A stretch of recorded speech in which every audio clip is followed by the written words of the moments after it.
the so-called North American Indian, it trembles my heart to think about what we could do. I mean, just the thought of it. The thought of all of us saying, we're not going to play football until you take that red skin off of that helmet. We're not doing it anymore until you start to treat the so-called Hispanics over there in the island of Vieques like human beings. We are not going to support America in any way. We're canceling Christmas until you start treating the Mexicans like humans. It trembles my imagine blacks and Hispanics being unified in one order, and the so-called North American Indian, it trembles my heart to think about what we could do. I mean, just the thought of it. The thought of all of us saying, we're not going to play football until you take that red skin off of that helmet. We're not doing it anymore until you start to treat the so.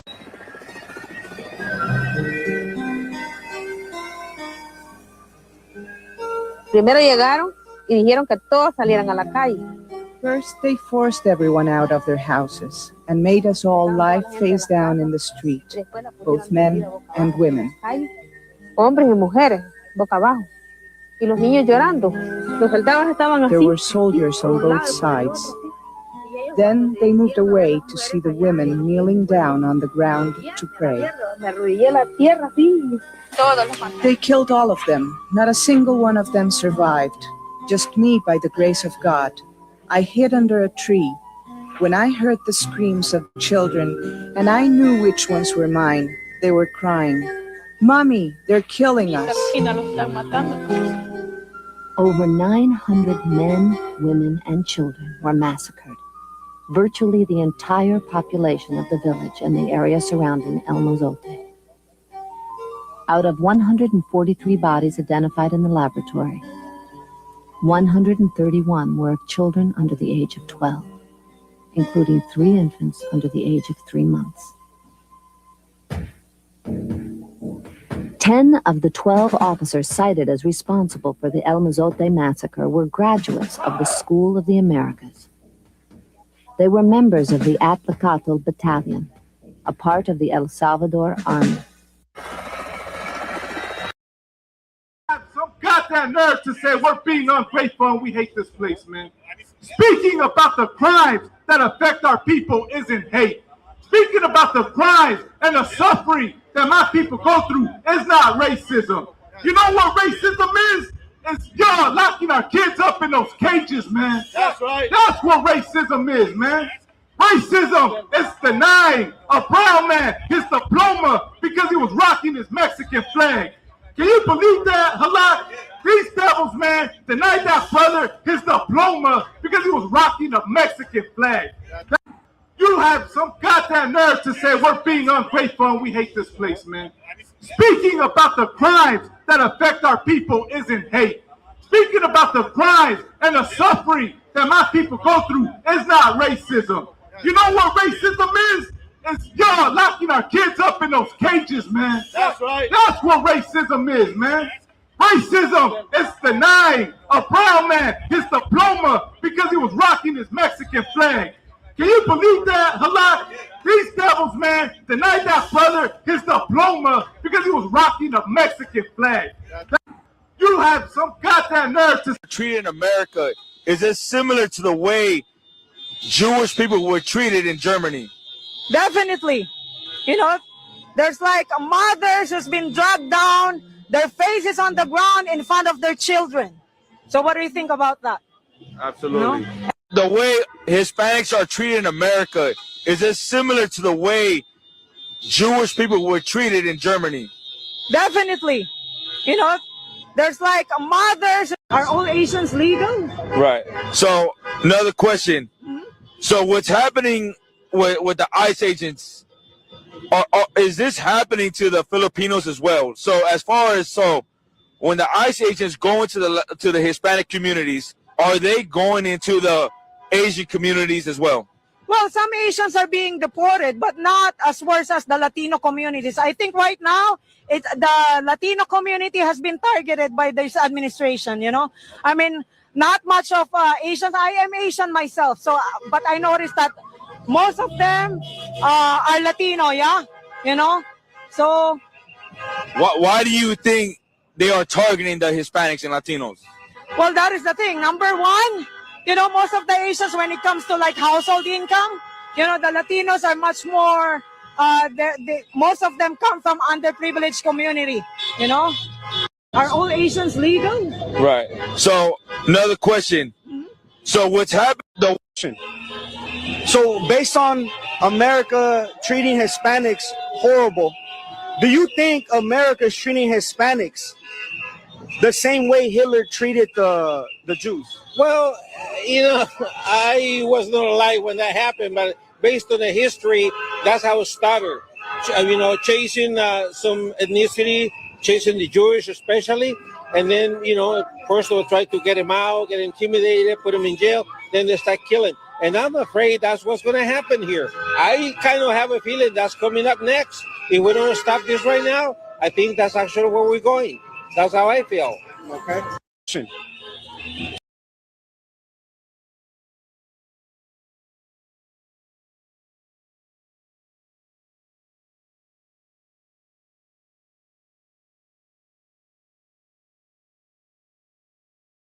Nosotros somos escuela israelita, conocimiento práctico, sal.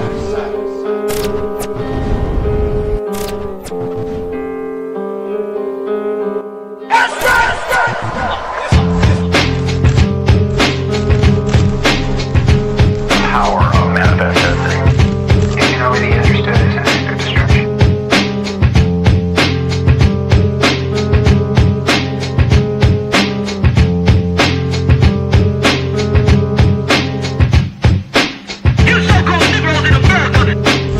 Tú eres un hombre hispano, negro, o indio nativo.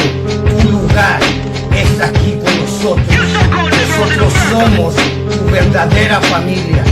Deja de seguir la costumbre de nuestros opresores y toda otra maldita nación. Tú eres Israel. Nosotros somos la escuela israelita de conocimiento práctico universal. Órale.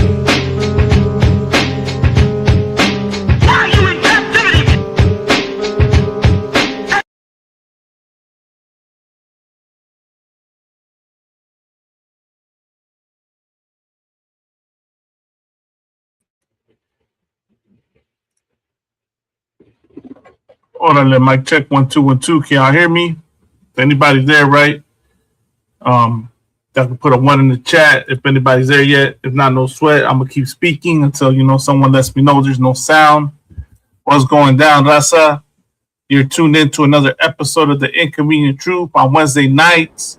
We started a little later, but we're still getting up 10-ish, But of course, this is the Inconvenient Truth. I'm right here, pre-synopsis 1000 Malakma, reporting live from, Sur Califas, ISUK Southern California, ISUK Mexico. And of course, I'm right here with my camarada, Mighty Pre-synopsis 5000, Officer Kamada. What's going on with you, sir? Hey, Shalom Kanad, Lord Christ. Can you hear me, Malakma? I see a little lag on my end. Come, I can hear you, sir, loud and clear. Can you hear me? Like, how do I sound? You hear me? Like, you too wild. Just my screen is freezing. They still hating now. They don't want you to bring that troop out, sir. Like, they really trying to stop you. I got something for him, man. Bitch ass parasite. Bitch ass parasite.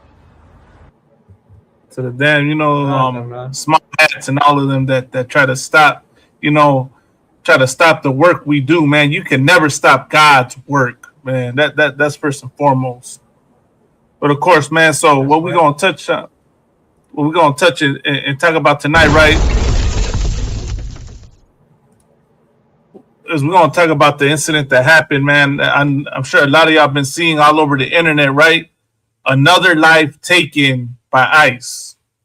right? Tonight, the title of tonight's episode is Another Life Lost. ICE operation in Houston sparks outrage. As you see, the community, right, the so-called Latino community is outraged and upset. I believe Mexico is outraged and upset, right? Because another carnal has lost his life. You understand? And this is, I don't know how many people have died so far at the hands of these ICE agents, right? But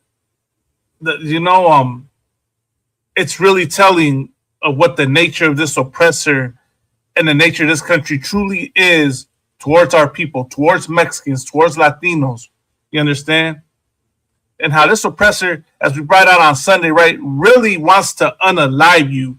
This past Saturday, right, on July 4th, they had a organization called Patriot Front march in front of the White House, right, all up and down Washington, D.C. And what were they chanting? They were chanting liberty. I forgot what they were chanting. I know one of this was liberty, victory, and I forgot what the other thing was. But who do you think they were chanting that about? Why do you think they were meant? Let me, hey, Salaki, sir, we could real quick, right? I'm gonna pull that picture of the Patriot Front, right? Because I want to point something out, right? Now that we're on the topic, right? Patriot Front in Washington, D.C. Because they were all covered. They had their faces covered, right? Here we go. Let me get a good picture of these oppressors. And let me share this on the screen real quick. Oh man, so let me find a picture, man. Okay, how about this one? This is on IG. Okay, here we go. And of course, they surrounded the sister right on the train. As I don't know what exactly happened, but it looked like they were trying to intimidate the sister. But you see them, right? You see the Patriot Front right here. You see what they're wearing, how they have their faces covered up? Who else has their faces covered up when they go and try and arrest people? And that's exact same facial mask.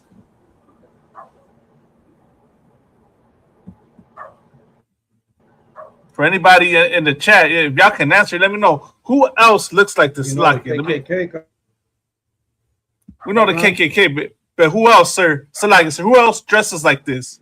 If I didn't see that star, that flag on their hat, you know what I thought they would be?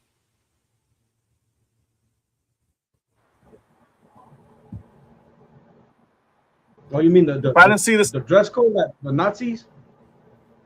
Nah, not the Nazis. If I didn't see this and this on them, right? You know what I thought I would think they are? Hold on, can I? The sister got it. No, go ahead, Salaki. I was gonna say I'm not sure if you're trying to present the image, but it's not. It was okay. I wasn't showing it. Oh, wasn't showing it. Right, damn right. Hey, Shalom, sis, first and foremost, right? The sister Mariam, she said ICE. Exactly, sis. Right. That's who I would think they are if they didn't have that flag and that patch on their clothing, right? They look like ICE agents. And if you think I'm making this up, let me show you a picture of ICE agents.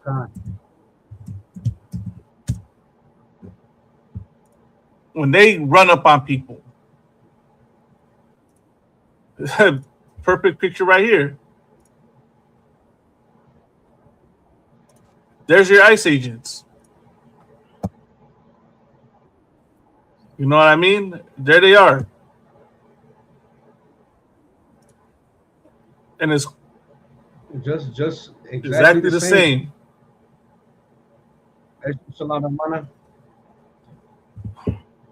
You understand? So that lets you know something, man. Like, is it possible that the same people that work for ICE are part of that Patriot Front? And I put money, what is it? What they call pennies to dollars or whatever the term is? I would put pennies to dollars that they are. Your local ICE agents are also part of that Patriot Front. They're part of that KKK. You understand? They're really white supremacists, and that's why they're so trigger happy and quick to unalive. Right? That poor brother that got unalived by ICE. This, what was it, yesterday or the day before? And I believe a few days prior, another person got unalived right at the hands of ICE.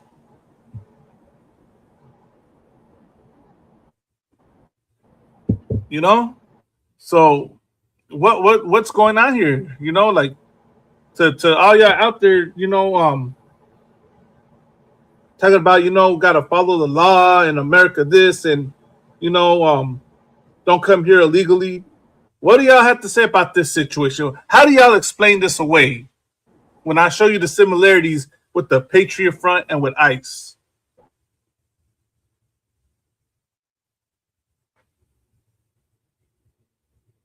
And so, like, I'm just sharing this live to some groups.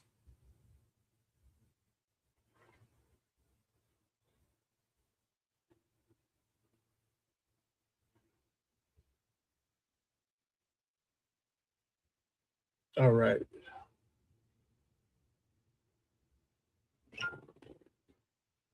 You know, oh, then we lost up camera. Damn. All right, no sweat. You understand? So that's what I'm. That would be my question to y'all, especially y'all pro-Trump, y'all MAGAs, you Republicans, everyone that supports Donald Trump and is all about America first. What do y'all have to say about this situation with the comparison?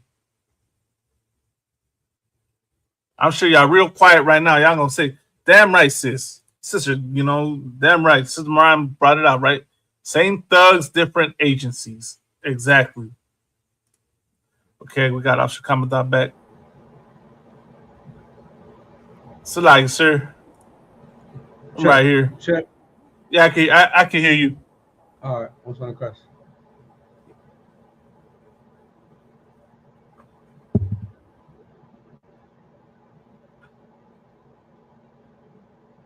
Let me read this. It says, this is titled from LA Times, right? Who are these people? Masked immigration agents challenge local police, sow fear in LA. Right. This is from June of last year. And it says, increasingly aggressive immigration raids carried out by masked federal agents, sometimes using unmarked vehicles, are creating problems for local law enforcement agencies. Police have little or no insight into where the federal enforcement actions are taking place, but often have to deal with the aftermath, including protests and questions from residents about what exactly happened. In some cases, local cops have been mistaken for federal agents, eroding years of work to have immigrant communities trust the police. In Bell, chaos erupted when masked men arrived at a car wash and began detaining its workers, sparking a confrontation with residents and immigration rights advocates before they were forced to hastily drive over curbs and street islands to escape.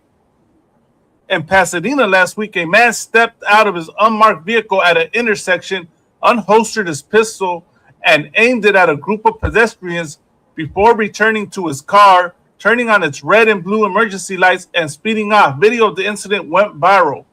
That incident left the police chief of Pasadena resign to figure out whether it was a crime or part of a federal raid. There's no way for us to verify, Police Chief Gene Harris said. The department reviewed surveillance footage and other video and saw the credentials of the man's uniform, according to their chief. We were able to determine that, to the best of our estimation, he was an ICE agent. We will not look into it any deeper than that, he said. And of course, it's about Dodgers. Goes more into Dodger Stadium and whatnot. But look at this picture right here. Right? And right here. You know, this is a food vendor getting harassed by ICE. Good night, man.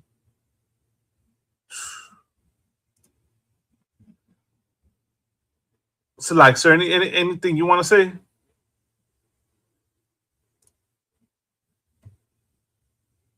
Oh, did we lose Officer Kamada again? Think we did. No sweat. course,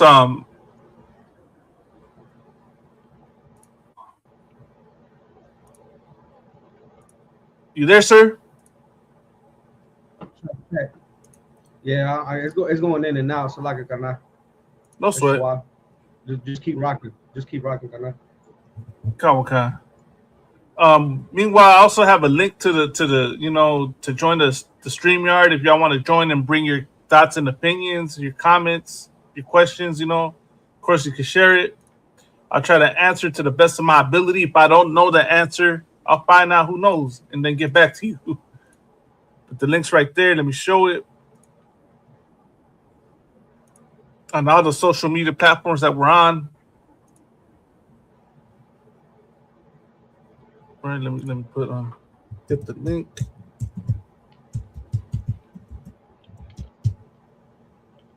We got young man Dennis up in here. What's going down, carnal?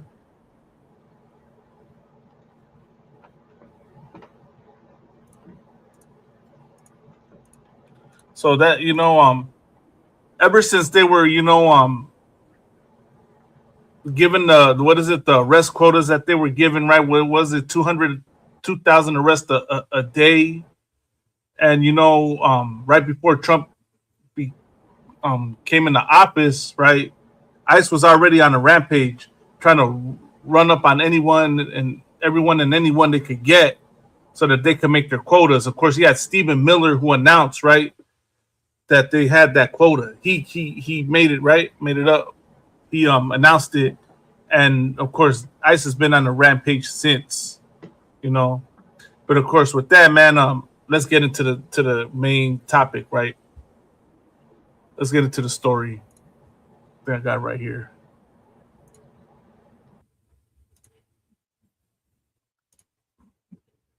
Neighborhood, a man shot in the stomach with ICE agents and federal investigators on scene. Within the last few moments, we've confirmed that man has died. This is happening at the intersection of Canal Street and Highway 90. KPRC2's Bryce Newberry is there working to gather the latest. Bryce, what have you learned?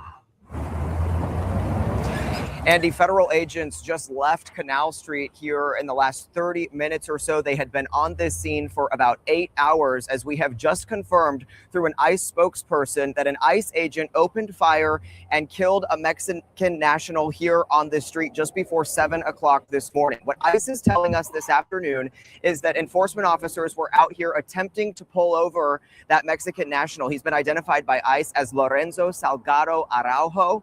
And according to ICE, when they tried to stop him, he refused to stop. ICE says from the information that they are getting, he then used his vehicle in an attempt to ram the ICE officers who were out here. He then did not follow verbal commands, according to ICE. And then that is when, according to ICE, he tried to run over the agents who were out here attempting to pull him over. ICE says that an agent then opened fire. The man, Salgado Araujo, got rushed to Ben Taub Hospital. According to the Houston Fire Department, we're told that he was taken there with CPR in progress. And then we have just learned from ICE this afternoon that he died there at the hospital. Yeah. There's still a lot of questions here. We have not seen any video of this incident, but we saw that the FBI Houston's evidence response team came to process this scene. Again, those federal agents have been here for about the last 8 hours today. We have reached out to the mayor's office to get any additional information. Houston police officers were here on the scene, also holding the perimeter. We did see a white van that got loaded onto a wrecker as part of this investigation, and then hauled away from here this afternoon. A lot of reaction coming in from the community while the police tape was up out here. We did see a lot of those neighbors coming. They had seen on social media what happened, a lot of them upset. My colleague Joy Addison is just down the road here on the other side of where this scene has cleared. She's been speaking with those neighbors throughout the day. Joy, what are they telling you? Yeah, well, I've been out here trying to speak with neighbors and figure out exactly what happened. What I've been able to piece together so far is that whatever interaction happened between four men that were in a van headed to work, picking up someone on this street, happened right over here in front of this business and home right here. Now, I'm told by the stepdaughter of one of the men that was in that vehicle that they stopped to pick up a coworker and that they had suspicions that ICE was behind them. Upon arriving at a home on this street, one of these addresses here behind me, the men had some type of interaction with ICE. And during that interaction, Lorenzo Salgado was shot. Video from our media partner, Grizzy's Hood News, shows that man lying on the ground screaming. He was later taken to Ben Taub Hospital. Now, when I was able to speak with the stepdaughter of one of the men who was in the car, she said that she and her mother were made aware of what happened due to some social media video that had been floating around TikTok. They saw on that video the co-worker of her stepdad, Mr. Salgado, laying on the ground, bleeding and begging for help. Like I said, that is the same video that was posted by our media partner, Grizzy's Hood News. Now, as you heard my colleague Bryce Newberry say, the man who was shot, his last name is Lorenzo Salgado Araujo, who has now died at the hospital. Montserrat left here with her stepdad after I spoke. Excuse me, she left here looking for her stepdad after I spoke with her earlier. We haven't been able to confirm that he's in custody. What she's been told from a very brief phone call is that he and the two other men that were in the car, not the man that was shot, so three men were taken into custody, and then the man that was shot was taken to Ben Taub Hospital and later pronounced dead. This is a developing story, and as we get more information, we'll bring it to you right here on KPRC 2 News.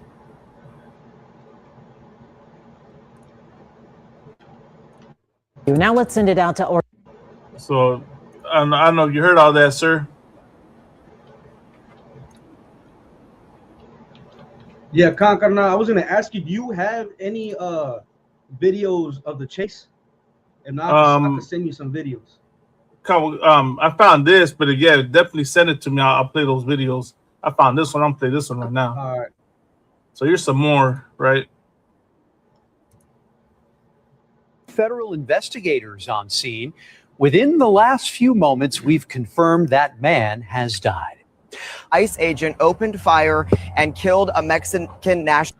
Salakia, can you see the screen, sir? Yeah, Khan. It's playing. Yeah, no, but you can see everything on there, right? Like the comments? Yeah, you see the comments? You see what I'm seeing? I can see the comments, but I can't read them though. Okay. You got a devil by the name of Marcel Pickett saying, "Thank you for your service, ICE." Then you have another one, Mino 1960, saying, "Good job, love ICE, God bless ICE." That's two comments on this video where it's talking about unaliving that poor man, Lorenzo Salgado Araujo, right? And you get these devils right here praising ICE for taking his life. And of course, they're claiming that he tried to run them over with the car, right? And that somehow, I wouldn't believe, I for sure would believe that's a lie, because not too long ago, what happened in Milwaukee, was it in Milwaukee or in somewhere out there in the Midwest, right? Where that white lady was killed. What was her name? And the whole country came to a whole standstill for her. Well, they claim she was trying to run over the ICE agent, and they did the same thing with the other brother, Silverio Viejo. What is it? Is it Silverio Viejo Gonzalez? I believe was his name, out there in Chicago. Claimed he was trying to run them over with the car. More than likely, what happened was they were trying to get away from the ICE agents. You understand? They always, the sister brought that up, man. Like, look, she said they always use that supposed excuse about taming them, hitting them with the vehicle, ramming them with the vehicle. Sis, right? I believe that is 100% BS, right? They're bloodthirsty. They want to have an excuse to unalive somebody, right? They're mad because someone doesn't want to go willfully with them, man. You're trying to kidnap somebody, you know. You think you expect them to go willfully with you. So what do? They think in their minds the answer is to take their life. You understand? That's the way these oppressors think. You understand? You don't agree with them, you got to go. You understand? And the fact that you got devils right here online praising the unaliving of that brother lets it be known the nature of America, the hatred that America has for Mexicans, has for Latinos. You understand?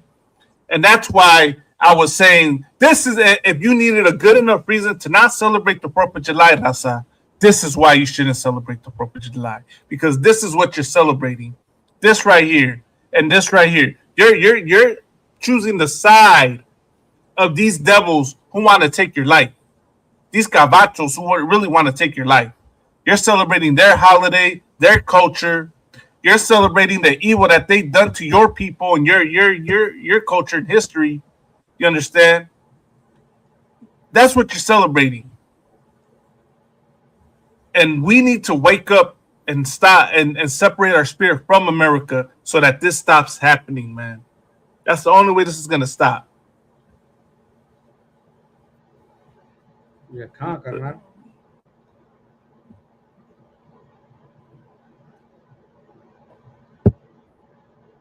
They said he was in the middle of getting his residency the right way. Good night, sis. So Moran brought out more information. She said the poor brother was in the middle of getting his residency the right way. He was a Mexican national. He wasn't even an undocumented immigrant. And they still took his life. They still tried to stop him. You know? Why? Right. It was evidence, right? Greg Bobino said he was going to go after people based on their accents, their appearance. You know, they openly admit to racial profiling. And y'all think racism is in the past? You think we're all supposed to be together as one in this place? They're letting it be known how they feel about you, man.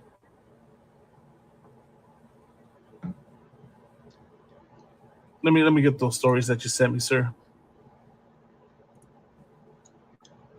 No, it's just footage of a camera where the chase occurred in the streets out there. I believe it was in Houston. Right, but it's just angles, you know, that shows how they were chasing him down. He was trying to evade, you know, these terrorists. And the thing is that, you know, now they're going into these what do you call it? Into these pursuits with unmarked cars, unmarked vehicles, and he didn't even have his sirens on. Right. You know, like I thought you were supposed to make yourself. You were supposed to identify yourself. Right. You know, like how is this man supposed to know that he wasn't trying to get robbed? And I believe that the family said that too. I was trying to find the video where the family said that, you know, he probably thought that you know, this happened in the early hours at the break of dawn. Right. You know, and he was being chased. He was getting ready to, you know, go put some work in. And instead they hunt his steps. And also if you could get those precepts ready. Kawakan. But if you could play this. Kawakan, I'll play that footage right now. Oh, what's up?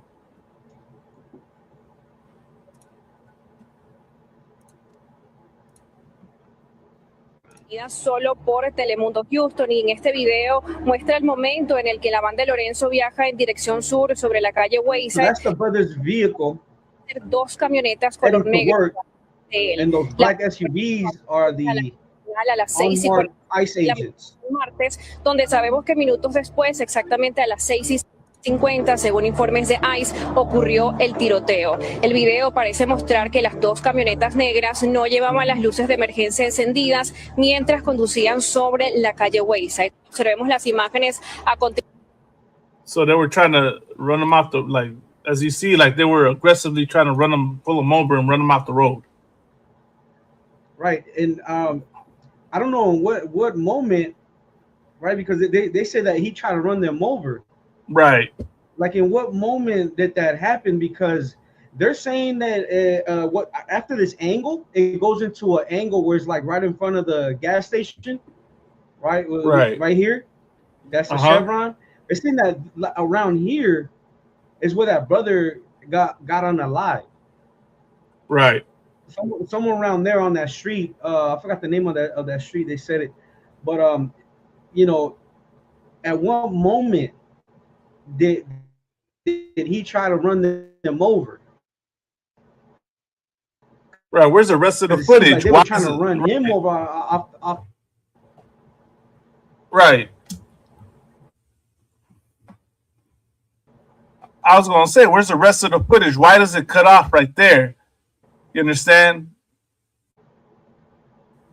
After this whole thing went down, they went and got the footage that they probably searched the area for cameras to get all the footage they could get, you know?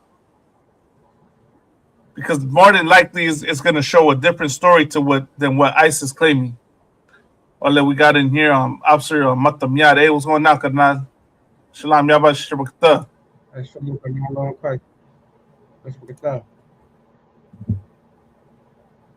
Órale, carnal. Hey, Matamyar, if you want to join, the link is right there too, carnal. So, like, sir, give me 1 second. No sweat.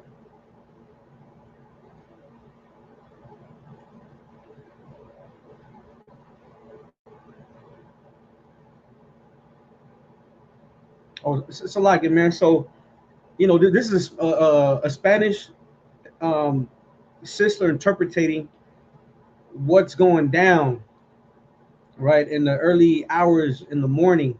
I think this happened around 6 a.m. You know, this brother want to go pick up his crew. They go into the job site, and you heard how one of the stepdaughters was breaking it down, how they got her father was being picked up, and they believed that they were being chased, right? But believing or not, you know, this brother didn't know because they didn't make themselves known. You know, they didn't flash a badge. They didn't turn their lights on. Their sirens is on. They're just chasing them down. Right.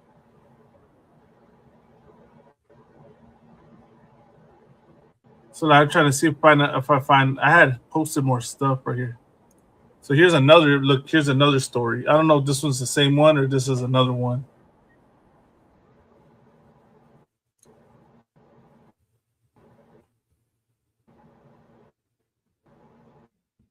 So sister said she saw a video. 2 women stated that ICE unalived that man.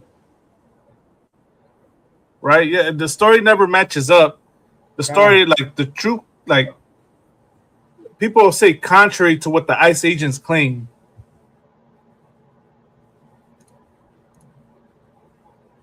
So there's this right here. So this is on this Mexico was shot and killed by a federal immigration agent during a traffic stop in Houston this morning, and the shooting is now under investigation. Immigration and Customs Enforcement says agents stopped a vehicle just before 7 a.m. while attempting to arrest the driver, identified as Lorenzo Salgado Oroja. The agency says the driver tried to use his vehicle to run over an agent who then opened fire. Rajo was shot in the abdomen, taken to a hospital, and later died. The FBI is leading the investigation into the shooting. You're definitely feeling some heartbreak today. Of course. It's a crime. It's not fair for somebody to get shot. Not even the police department here will do that to somebody that is unarmed. So why does ICE do this? ICE has not released details about why Araujo was being sought, and no evidence has yet been publicly released to support the agency. New here at 6, a man from Mexico was shot and killed by a federal immigration agent. There goes it.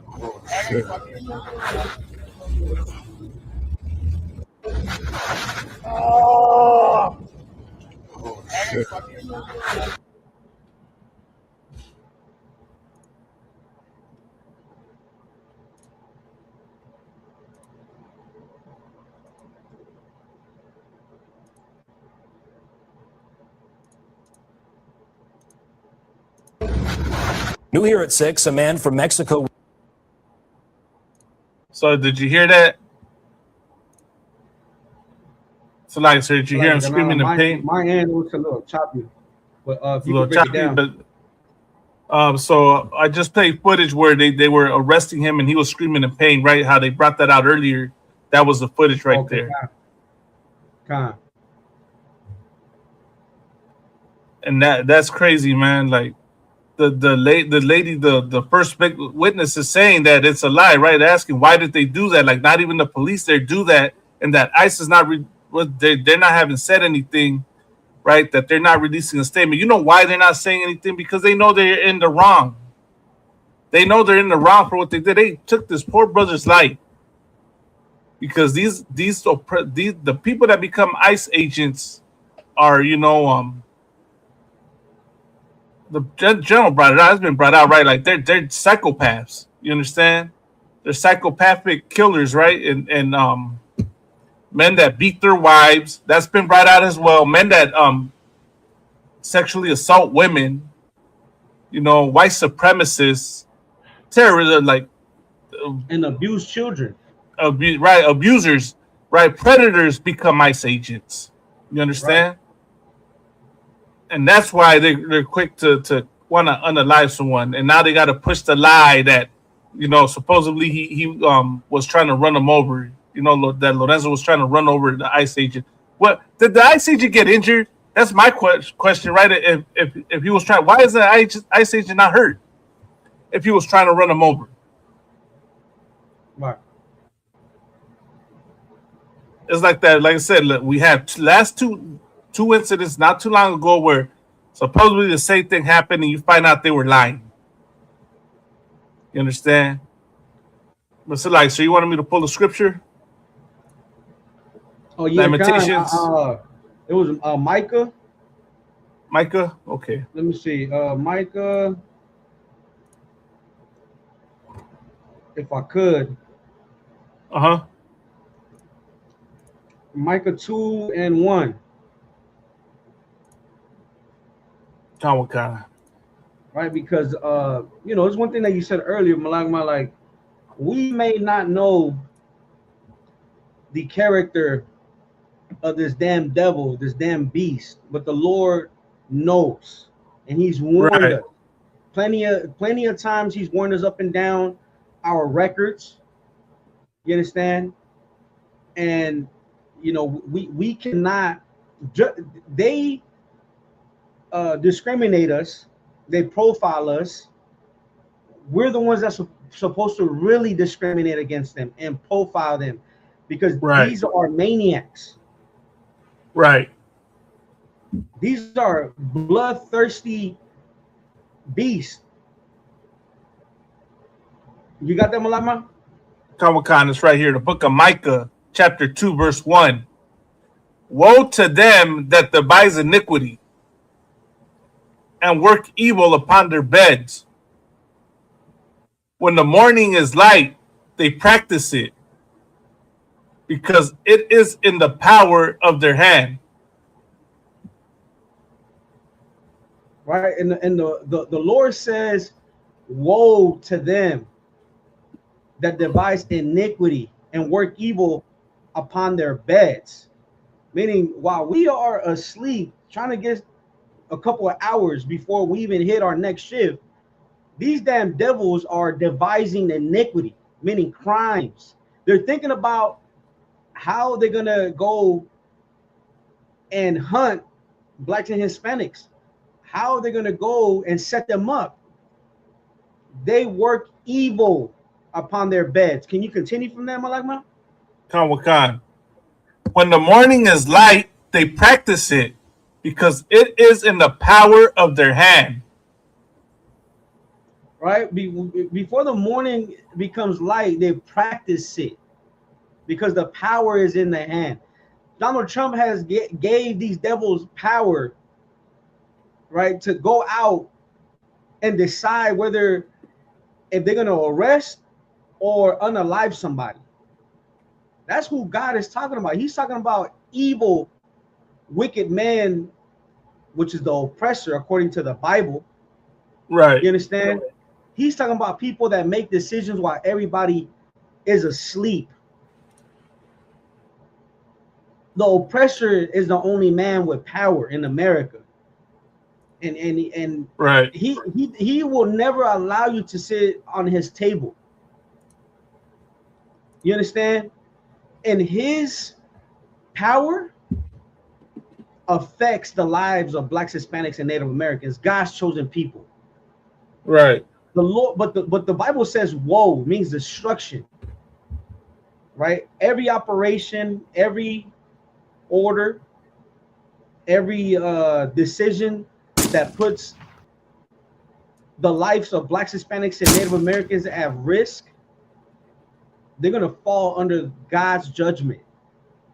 You understand? He is gonna make IBM missiles rain on America. Right. For devising iniquity against God's chosen people. Right. Right. Because the Most High God judges righteousness. You hear me? That's what one thing right. Blacks, Hispanics, and Native Americans, you best believe that the Lord is on the side of Blacks, Hispanics, and Native Americans, but you have to stand with him. You have to obey him in order for him. Don't you know that the Bible says that your adversaries will be his adversaries? Right. And your enemies will be his enemies? Right. You hear me? Damn right, sir. Damn right, sir. You understand? And that here's what I'll say to this, right? This story right here, this situation right here, what you just brought out, is the proof that Mexicans are Israelites, the proof that Latinos are Israelites.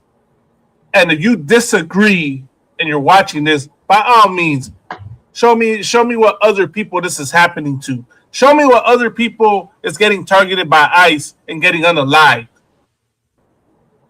You understand? This is similar to what happens to so-called black people. This is also similar to what happens to our Native American brothers on the reservations. All you got to do is look up the stories, look up the information, use your Google machine, and you'll see that we're all suffering something similar, right? And the Bible said that will happen, right? I'm going to go to the book of Jeremiah 50:33. I believe that's where it's at, 50:33. Right? And real quick, because the Bible is about the Israelites and the Jews. Now, right. Show me the story where a Jew is being pursued in fear, running away from the damn ICE agents. Because the Bible says that this would happen to them. The Bible says that Israel and Judah were oppressed together. Right. Now, show me a video of the small hat gutter rat bastards being chased for their lives by terrorists. Right. Where? Right. Go ahead, Malak. Oh, wait, no sweat, sir. Nah, that's heavy. You brought that out because that's what I'm saying, right? Show me what Arab nation this is happening to. Show me what East Indian nation this is happening to. What Asian nation, right? What African nation? I'm talking about Africans, right? I'm not talking about our African American brothers out here, so-called, right? We're talking about y'all from Africa, Ethiopians, what is it? The Kushites, the Somalis, right? Are they? Where's the story of a Somali undocumented immigrant getting unalive by an ICE agent, where the ICE agent is claiming that they try to run him over? I'll wait, man. I'll wait for someone to break that down and show it. Oh, this is the book of Jeremiah, chapter 50, verse 33. Thus saith the Lord of hosts, the children of Israel and the children of Judah were oppressed together, and all that took them captives held them fast. They refused to let them go. The children of Israel, which is the 10 tribes, right, of the northern kingdom, or 9.5 tribes in the northern kingdom, and then the children of Judah, which is, Levi, Benjamin, and Judah, right, the other half of Levi, were oppressed together. That's why a lot of you online, right, be talking about, oh, we're not the same people. You don't suffer like we do. That's 100% not true, man. You just got to look up the information. It's there. The numbers are there. The stories are there. The accounts are there, man. And all that took them captives held them fast. They refused to let them go. Let me tell you something, man. So-called blacks, Hispanics, and Native Americans are the only 3 groups of people who don't truly have their identity, who are still held captive today in America. You understand? And it's evident because we don't have our identity. We don't know what we are. I know a lot of y'all claim, well, you live in your indigenous nation out in Mexico or on the res. You're holding on to what's left, right? What the oppressor allowed you to have left, man. A lot of y'all, your tribal nations, right, are that's not even the original name of your tribal nation, right? And that's a question. That's not a statement for someone to say I'm but right, like a lot of y'all that claim to be out there in Mexico, right, claiming to be Mexica, this and that. A lot of y'all don't even come from Central Mexico. You understand? A lot of y'all like living in other parts, you don't even know your indigenous roots. But what I'm saying is that's because this oppressor took our identity. You understand? Stripped us of our identity, our culture, our heritage. We don't know who we are. And they still, to this day, we still don't know. And now a lot of us think that with a DNA test, we're going to get our identity. You think the people that took our identity from us is going to give it back to us with a DNA test? You understand? So, like, not to let me sidebar too much, but I don't know if you saw that battle with Captain Tazariak and the rabbi and the cat from the Proud Boys on the Matan Evans show. Did you see the part, right? And this is to cut all of y'all that want to use DNA to deny Raza being Israelites. Did you hear the part where the rabbi said that a DNA test cannot prove whether you're Jewish or not? Did you catch that, sir? Yeah, I gotta make a clip. I'm gonna make a clip of that, right? And I'm gonna show it. But you got a rabbi admitting that DNA cannot prove whether you're Jewish or not, whether you're an Israelite or not, practically. So that's a cut to all of y'all using the DNA claim to deny Mexicans being Israelites. Because this incident that happened with Lorenzo is the proof that Mexicans are Israelites. It's the proof that the curses of the Bible fit us. Right? Fit us también, man. You understand? But to this day, America does not want to let us go. That's why they won't give black people reparations. That's why they won't give Native Americans the land back. That's why America will never give back the land that it took, the Southwest U.S., back to Mexicans. You understand? They will never because that would be the first step to us getting let go, and they don't ever want to let us go. You understand? They know that as long as they have us in captivity, they remain in power.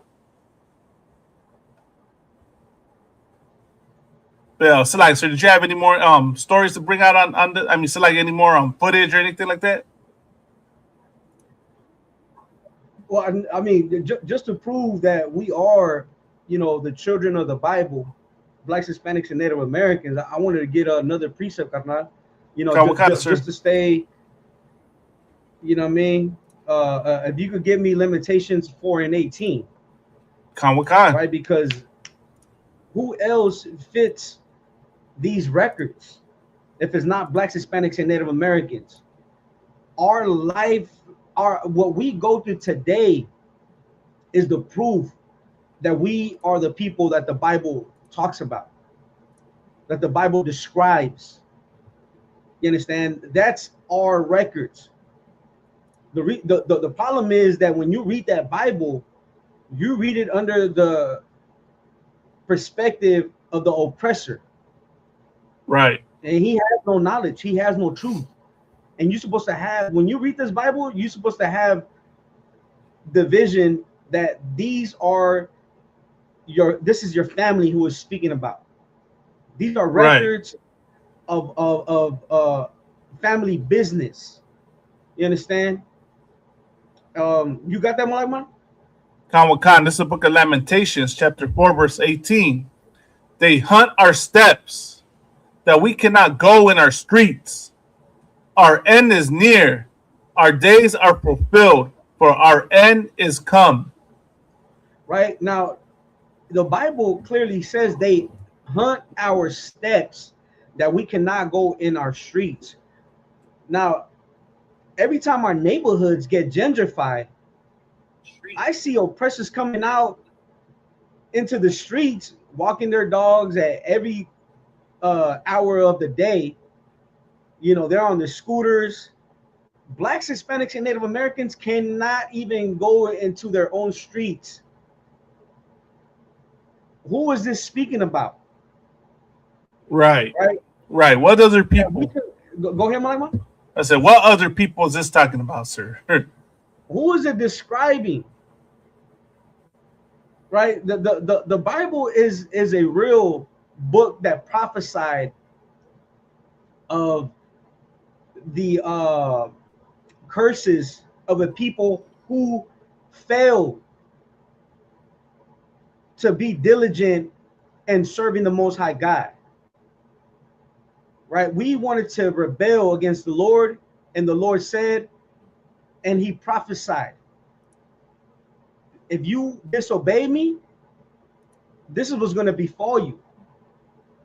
Right. They hunt our steps that we cannot go into our streets. Go ahead, read the rest, Malama. Kamakana. Our days are fulfilled, for our end is near. Our days are fulfilled, for our end is come. So, like, sir, if I could, real quick, Bubba, if I could, after you're done, if I could go to verse 17. Oh, yeah, you want to start 17? Go ahead. Fine, let me go to verse 17, right? This is Lamentations 4 and 17. As for us, our eyes as yet failed for our vain help. In our watching, we have watched for a nation that could not save us. And you want to know the proof that this fits us, sir? Look at this. Look at what I came across right before, right? Look at this, Arwan. Where is it? Where is it? I just put this in the chat. Here it is. We're looking at a nation that cannot save us. Look at this article right here. It says, do you see the screen? Yeah, Con. It says, Mexico says it will pursue legal action against the U.S. following Tuesday's deadly shooting involving an ICE agent in Houston. Unfortunately, there has been another death of a Mexican national in the United States for being detained when that person's only offense was lacking immigration documents, even though they had been hired by an American company, President Claudia Sheinbaum told reporters Wednesday. So she's going to pursue legal action is what she's saying, right? You see everybody laughing, right? I'm pretty sure it's devil's laughing. Right. But here, when the scripture says, right, our eyes as yet fail for our vain help, a lot of raza is looking at Claudia Sheinbaum and thinking she's going to do something, thinking she's about to bring change and protection for the raza out here in the United States when they come out here. A lot of y'all think she's going to pull justice for Lorenzo. Here's the sad reality, right? When the scripture says, as for us, our eyes has yet failed for our vain help, meaningless help, right? And are watching, we have watched for a nation that cannot save us. Claudia Sheinbaum and Mexico cannot save us. That's just the reality of it. You understand? That she can't do anything for us. And best believe, it'll make it seem like justice is being brought, but then again, another national will be unalived by ICE. It'll still continue. And no matter what Mexico does, it's not going to stop.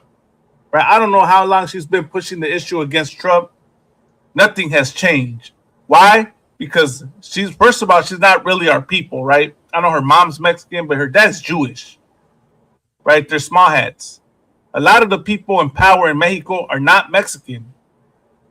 Air quote Mexican, right? Because I know a lot of y'all going to say, oh, it's a nationality, blah, blah, blah. Well, I'm talking about ethnic Mexican, right? A lot of them are Spaniards, are oppressors, and they're not going to do a damn thing for us, man. They cannot save us. And it is vain help, you know, that they're trying to say they're going to do, meaning meaningless. And look at Donald Trump, like the Donald Trump laughing emoji, man. Like, look at that. This is the attitude that they have about us, man. You understand? It's like I said, that was it. Yeah, that's heavy, carnal. You know, they mock us because we're entertainment to them, and and that's it, carnal. You're on point. You know, this woman, what the hell is she gonna do? She really doesn't have our best interests in mind. She's just, you know, political. You understand? Like she's never gonna have our best interests in mind. You know, I'll be surprised if she pays for that brother's funeral. You understand? Right. Then I know she's really, you know, serious about it. You know, she really wants to do something. You know, you help the family out, and then, you know, you want to seek legal action, but I doubt it. You know, she's you know, with what's going on, you know, she just wants to make you know, brothers and sisters believe that she has her best interest for you know, Hispanics. She doesn't. You know, but also, if we could read. Oh no, this is what I wanted to say. You know, going into verse 18 again. Are you done with that one? Yeah, Khan. Go ahead. Okay, you know, because again, the Bible warns Blacks, Hispanics, and Native Americans that we are going to have our steps hunted, that we can't even go into our streets. Right. You understand? And the Bible is not talking about somebody who got caught slipping. This brother did not get caught slipping. It's talking about a people who wake up already looking over their shoulder. Every day, Blacks, Hispanics, and Native Americans have to wake up looking over their shoulder, because our daily lives are shaped by fear in America. And now you look at the story of this brother coming out of Houston, a brother who left to go to work before the sunrise, you know, and never able to make it back home to his family. You hear me? Like, this is talking about Blacks, Hispanics, and Native Americans. You better be on point. What they say, wake your goddamn game up. You know, in the words of Carlos. Right. Ponte trucha, carnal. Right. Ponte keep trucha, man. Keep trucha, carnal. Right, carnal. You know? And here's the point, that when people can't immediately tell who's behind them. Look at it closely. Look at it closely. Take over. Because, you know, I forgot, was it Donald Trump's first term? It was this little girl. You could find a video of a little girl that said that in her mind, she lives in fear because of Donald Trump. You know, like the fears, it's embedded in her mind because of Donald Trump. She knows that this is a damn wicked, evil bastard. You know? Let me see. And this is the thing, that the Most High God said that his chosen people, who are Blacks, Hispanics, and Native Americans, would never live comfortably in captivity. America is not our rest. That's another scripture, right? In the book of Hosea. Right? America is not our rest. You understand? And the reason why is because we are being hunted. And you can read verse 19, carnal. Mm-hmm. Which one? Verse 19. The next one. Khan. Verse 19, our persecutors are swifter than the eagles of the heaven. They pursued us upon the mountains. They laid wait for us in the wilderness. You understand? Our persecutors are swifter than the eagle. Now, this right here, you could piece it up with that one. What's the one that they're swifter than the eagle flyeth? Oh, you're talking about Deuteronomy 28, 48 through 50? Yeah, con.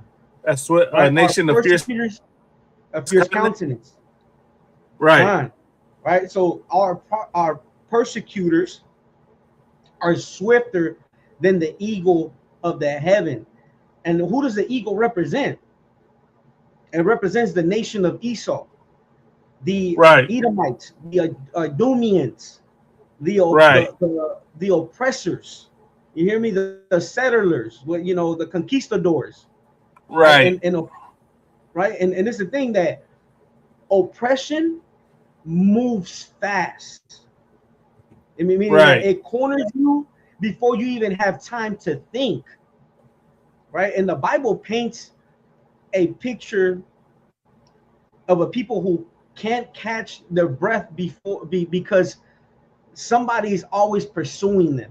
And that is Blacks, Hispanics, and Native Americans. We can never catch our breath because if we're not being pursued by these the ICE agents or the agencies, we are being pressured at work. You have this many time to break down, these pallets, to break down, so and such. Like, we don't even have time to even think because America is either pursuing us or putting pressure on us. Right. And that's the reason why this story hits hard. It should hit hard for for all Blacks, Hispanics, and Native Americans. Whether you're talking about the immigration enforcement or any other government action against Blacks, because they're also being pursued and also being pressured just like Hispanics and Native Americans. And the thing is that once the fear becomes part of your everyday life, something is going to go wrong. And the thing is that America has normalized the destruction. So much so that last year, a sister got caught. She got arrested on 4th of July, and look what happened this 4th of July. Everybody, lit up fireworks, celebrated, said happy 4th. You hear me? And a few days later, this brother gets unalive, lost his life, and next year, people are going to forget about this brother. They're going to forget that the same country who celebrated, their independence went after the poor. Right. You hear me? Like, people are going to forget that, man. And that is sad. That is sad. Oh, look at it closely. Look at it closely. Go ahead, Malama. So look at it closely, as that one cat said. Look at it closely, man. You seen this, The concert. Go ahead. The Dalai Ma says, "Step your game up." Right. No, I said, the Dalai Ma, he said, "Step your game up." Hey, Canal, if you want to join, hit the link. Come join us, man. All I gotta say to the Latinos for Trump and those that support ICE. Your mindset. You ain't a real G, homie. You understand? Yeah. F your mindsets, man. Hey, how do you? If I could, real quick, Go ahead. We know cowards, and today my rib, she said a word that I haven't heard in a minute. You hear me? Like, she, in Spanish, we say cobarde. Right, no cobardes. She reminded me of, she's like canalla, and I was like, damn. Canalla is like, You ever heard of that term, Malama? Canalla? I never heard that one. You never? Thank Oh you. my God, canalla. When I used to live in Mexico, they used to say that all the time. Es un Órale. canalla. A Damn. canalla is like a wuss. Órale, okay. You know, and this is the thing that blacks, Hispanics, and Native Americans stop being goddamn canallas, man. Right. Like, stand for your people, man. The oppressor's doing it. He went out and he didn't show his face. He didn't publicly show his face like we do. We go out there, man, and we stand for blacks, Hispanics, and Native Americans because we are no cowards, man. But the oppressor, he's a goddamn canalla. And if you stay in that goddamn church of abusers of women and children, the sister said that's a 90s slang. They're damn right. If you stay in that goddamn church of abusers of children and women, your mindset. You ain't a real G, homie. You're gonna be effeminate and you're gonna be weak. Right. You understand? And that's why you're a canalla. You can't stand for anything. You just roll by the punch with the punches, right? Well, damn that. We're gonna box and weave, man, because damn right. Captain Quatazar, what did he be saying? He said your arms is too short. It's too short to box with God. Right, your arms are too short to box with God. Damn right, man. And we are soldiers of the Most High God. Hold on, we got Officer Gadala Ahmad in here with us, sir. Hey, shalom, Kanali, Officer, with us. Hey, shalom, Kanali, Jehovah Shem Shabbat. I'm over here at the slave, man. I'm watching from the slave, man. No sweat, carnal. If you want to say something, you know, because this happened out there in your state, carnal. If there's something you want to say, real quick. Kind out of Wakan. Go ahead, carnal.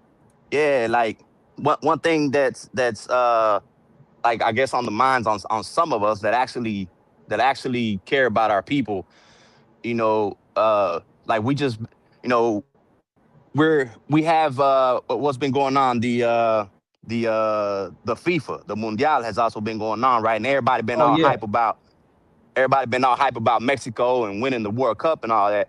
You know what I'm saying? But then here we have our brother getting killed, you know what I'm saying, by our enemies, by these, you know, by ICE or whatever. You know what I'm saying? And then that same energy, you know, that we have to cheer for our team, you know, we don't have it when it's actually needed, you know what I'm saying, to back our people when we're out here getting killed, out here getting oppressed. You know what I'm saying? Everybody really quiet, don't really say nothing about it. You know what I'm saying? Yeah, carnal. Right, carnal, right. And I saw a heavy post, if I could, right? I saw a heavy post earlier today. Dang, I should have shared it to the chat. And it said a lot of y'all that were some about, you know, everyone was wearing Mexico jerseys. Now y'all quiet, basically saying how quiet everyone is now in response to Lorenzo, right? But y'all were wearing Mexico jerseys yesterday or the day before. You know, like basically calling out the hypocrisy. You know, like you can't cheer, you know, you're gonna cheer for Mexico and then ignore the issues of Mexicans suffering ICE and whatnot, from ICE and whatnot, you know? And what the sister brought out is, hey, Mariam said, we've been desensitized, exactly, because we'll ignore what's going on and still support the World Cup. Still support a lot of you know, Mexico fans, right? Or go cheer for America. A lot of y'all celebrated the 4th of July on Saturday, man. Rocking that Mexico jersey, you know, and that right there is why this happens to us, right? Where this oppressor thinks they could treat us any type of way, and they don't have to worry about repercussions, because we'll still love them after all this. We'll still go fight for America after this, man. Yeah, how many, you know? Salakia. Yeah, and what you're saying, Malama, is on point too, because this how you know that the Raza will still side with the oppressor, seeing all the unaliving that they commit, right? Like you will talk to somebody and tell them about this brother, how he lost his life. And this is a hardworking brother, man. Lost his life.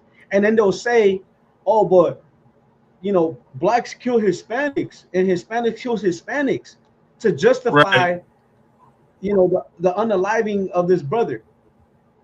Where did they get that talking point from? They got that from the oppressor. Every time you bring up the oppression and the unaliving that the oppressor commits against blacks and Hispanics, the oppressor runs to, oh, well, blacks kill blacks, Hispanics kill Hispanics, blacks kill Hispanics, Hispanics, kill blacks. That is a talking point of the oppression. Every time, you talk like that, I look at you sideways, man. I'm wondering about you. Right. You're gonna run and tell. Right. You know what's the one I hear? They'll be like, "Oh, you mad at America? You think it was so bad, right? America's so bad. The Aztecs were killing, each other before we came here. Y'all were, y'all indigenous people were killing each other before we came here. So we civilized y'all. And if you don't like America, you can leave, right? I always hear that one, right? Well, first off, I don't got to leave anywhere because if you need a history lesson, right, I'm already home, But here's the other part, right? They'll say, you don't like America, leave. You have it so good out here, right? That's why your family left Mexico. Why do you think my family had to leave Mexico? Why do you think why the conditions were horrible in Mexico? Because of y'all, because of you oppressors, man. Because of you gabachos that went and destabilized Latino America, went and destabilized Mexico, went and destabilized South America. Everything is horrible because of y'all. You understand? And then people will say, well, you're just blaming the white man for all your problems. I'm just telling the truth, man. Why is it that everyone else has to take accountability but you cavachos? You cavachos never want to take accountability for anything. You don't want to take accountability for the evil and the destruction and the destabilization that y'all have done. Y'all want to blame everyone else for your problems. That's why Donald Trump won his presidency. Because y'all do that, man. Y'all literally blame cartels for your drug addiction. When if you want to stop the cartels, get off the damn drugs. Yeah. And this is what the sister Mariah asked. She said, why can't I blame the white man? Right. You know why with this oppressor doesn't want us to blame them? Because then we'll get our self-esteem back. Then we'll wake up. And that's really what it is. But go ahead to the next brother. No, damn right. What the sister's saying, why can't I blame the white man? Right? Donald Trump went on the record and said Hispanics are child abusers, that they are unalivers and what have you, thugs. He labeled us thugs. Who do we learn that from? We learned that from the oppressor. The oppressor was the first thug, the first gangster. Lucky Luciano, Bugsy Siegel, Capone, you understand, Meyer Lansky, and those were Jewish men too, Meyer Lansky right. and Bugsy Siegel. But these men were the first gangsters moving drugs, organized themselves, and we learned it from them. Even we call ourselves, the Mexican mafia. Where does mafia come from? That's an Italian word. Is really an acronym. I forgot what the acronym means, right? But you understand, and that's who we learn. The crimes that we commit, because we have assimilated to the spirit of the oppressor. And what the sister say, ain't no Hispanics on the Epstein files. Damn right, sis. Ain't no Hispanics on the Epstein files. But Donald Trump says that we are abusers of children. When every name on the Epstein file belongs to a damn settler, a damn hombre blanco. You hear me? Right. And this is the thing, that still you're gonna have governors, you're gonna have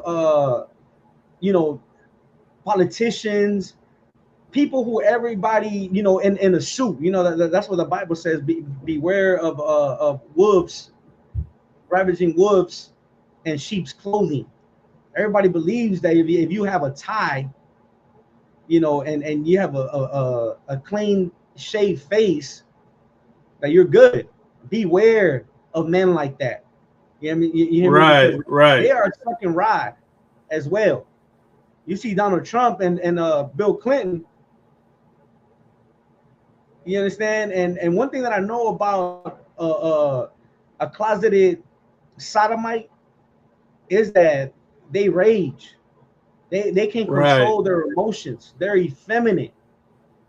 And that's Donald Trump and all his, his followers, and that's just the spirit of the oppressor altogether.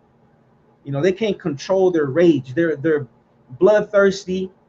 You hear me? And the Bible says that because they have not hated blood, blood shall pursue them. Right. You hear me? There's gonna be a day where Christ is gonna crack the sky with 200 million angels, and he's gonna bathe the streets of America with the blood of the oppressor. Right. And that's gonna be a glorious day for Blacks, Hispanics, and Native Americans. And he's gonna do it for Lorenzo. He's gonna do it for Lorenzo. He's gonna do it. What's the brother? Gonzalez. Silverio Gonzalez. He's gonna do it for Keith. What's the brother Keith? Oh man, Keith what?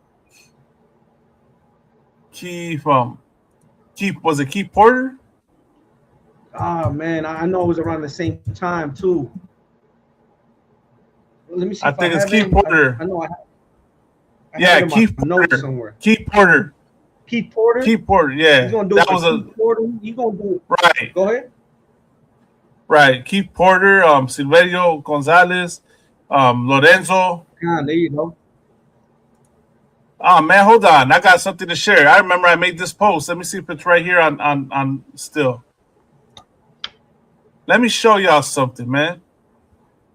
To show you the magnitude of the problem. Let me go to this post. Let's see if it's still there.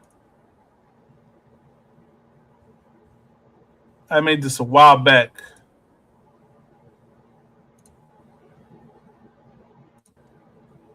Here's all these three brothers right here, Adawan.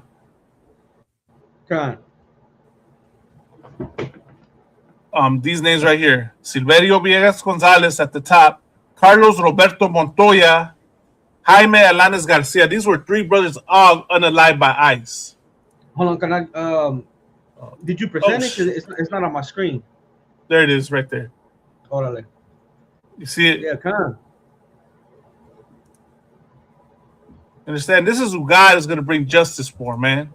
You understand? For their pain they felt. Just know that an angel's, what is it? An angel like is reporting to the Lord the pain this family felt. You understand? The pain this family felt, Oh, Salaki, let me find. I found this too as well.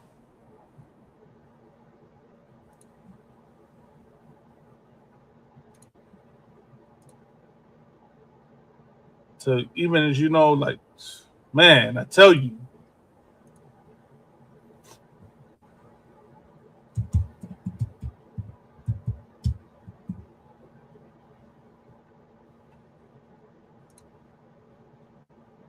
And they're doing protests, but what is it? His son spoke out.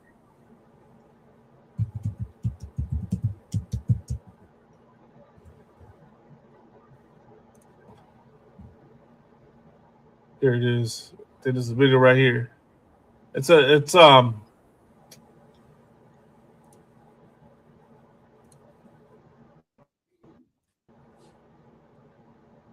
you. I'm just as impressed, especially Garcia.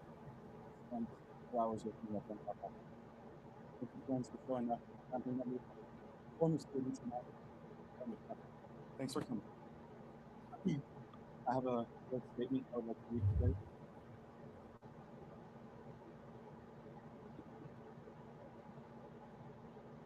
Okay. Alto Salgado, the oldest son of Lorenzo Salgado Araujo. I want to tell you about my dad. He was a hard-working family man who never wanted his name to be known by anyone outside of his family. He wanted nothing else in life but to provide for his wife and see his sons become great people. He was also a man of routine. For the majority of the last 35 years of his life in the United States, he began the day the same way and always ended it by coming home sitting on the porch, eating a hearty meal made by my mother, going to sleep, and doing it all over again the next day. Let me tell you about my father's last day alive, with as much detail as possible, because it's vividly replaying in my head over and over again. At 5 a.m., my mom and dad woke up before the rest of the world did. My dad brushed his teeth, he showered. My mom cooked him a huge meal for him to eat that day. At 5:50, my dad got dressed, grabbed his lunch and coffee, hugged and kissed my mom goodbye, slipped on his hat for the day, loaded his lunch, his work boots, his coffee, in his work van. He patted our dog on his head goodbye and drove off to pick up his crew for work. At 6:45 a.m., he should have been picking up the last of his guys before heading to North Houston to finish up construction. So I had to stop it right there for a minute. You hear what he said, what his dad was doing,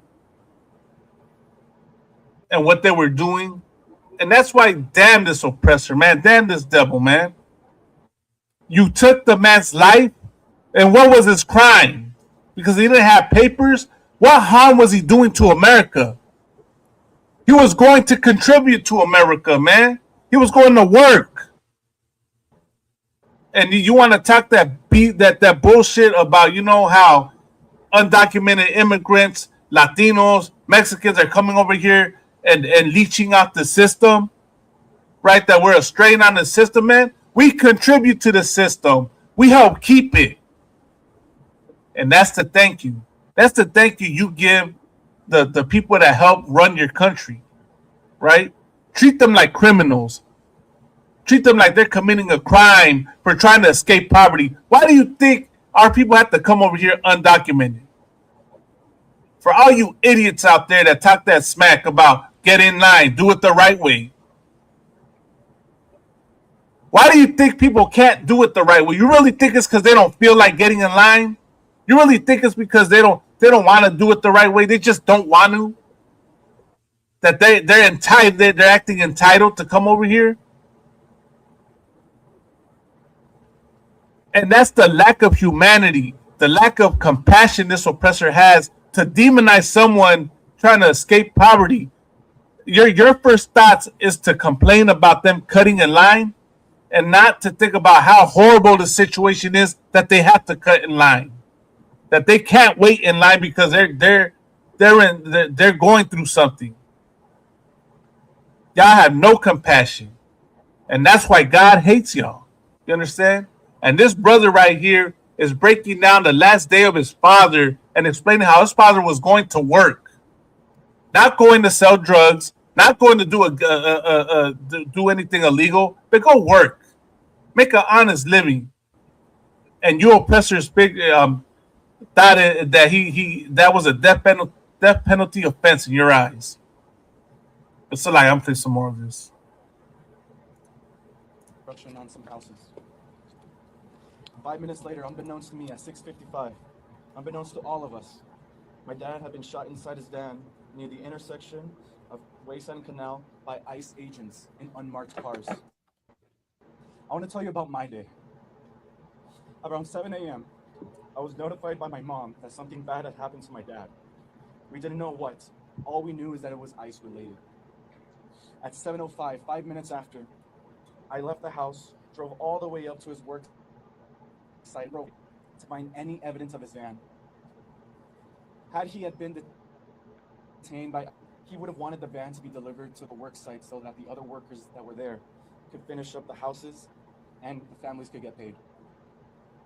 By 8 a.m., after not finding any evidence, I saw a Facebook post on the Southeast Houston Facebook page about ICE activity on the intersection of Wayside and Canal. It's a place where I've called home. The East End has been our home. I live not too far away from there, so I'm familiar with the area. I didn't think it was him, but I had to make sure. By 8:35 a.m., I arrived in the East End to find Canal Street blocked off. I saw my dad's van, but no sign of him. I frantically called family, friends, loved ones to see if they can find any information. I saw a video posted on Facebook that he had been shot. I recognized him immediately. Can you think about like how messed up that is, man?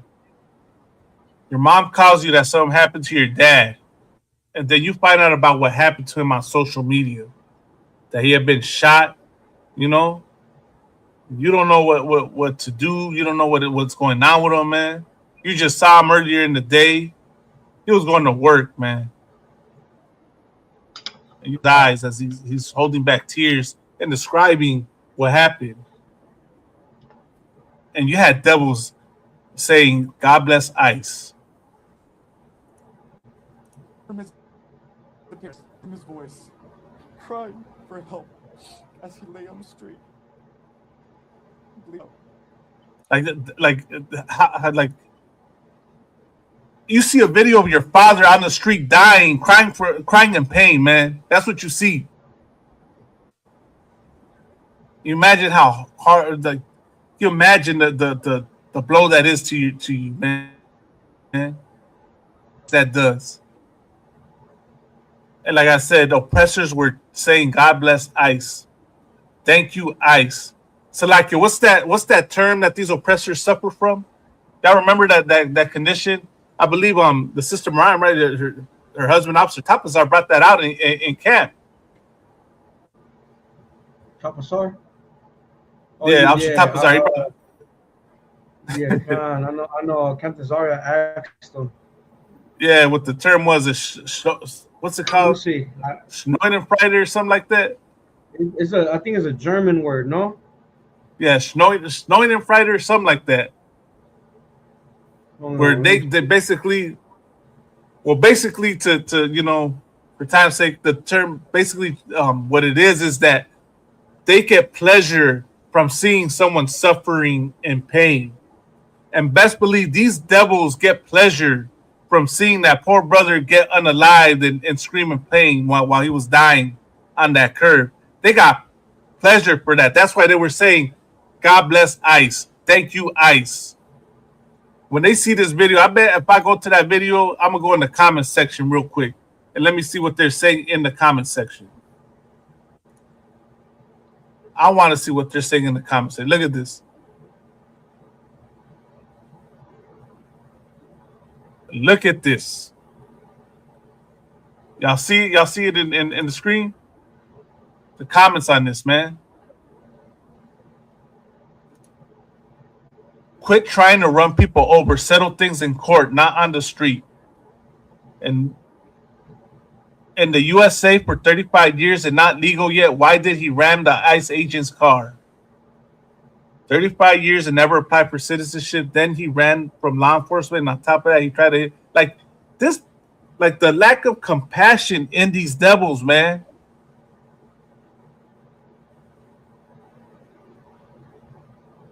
Man, I don't know how to pronounce that word. Schadenfreude, something like that. Schadenfreude or something like that. Yeah, right. It says the feeling of pleasure, joy, or satisfaction derived from another person's misfortune or suffering. It is a German loan word that literally translates to harm, joy. And that's what they said. Look at this comment. Right. Combining Schaden, which is damage, harm, and feud, which is joy. So Schadenfreude? Oh, Schadenfreude. Schadenfreude. There you go. Schadenfreude. That's what you oppressors suffer from, and that's why y'all comment this stuff. Like, look at everything in here. So, like, sir, I'll put the link in. Look at this video. Look at all the illegal fatigue. That's what they have. I have illegal fatigue. I give 0 fucks. His life of crime is over. Illegal is unlawful. What a pity they are trespassers and lawbreakers. Do not try to kill our police. Look at all this, man. Good night.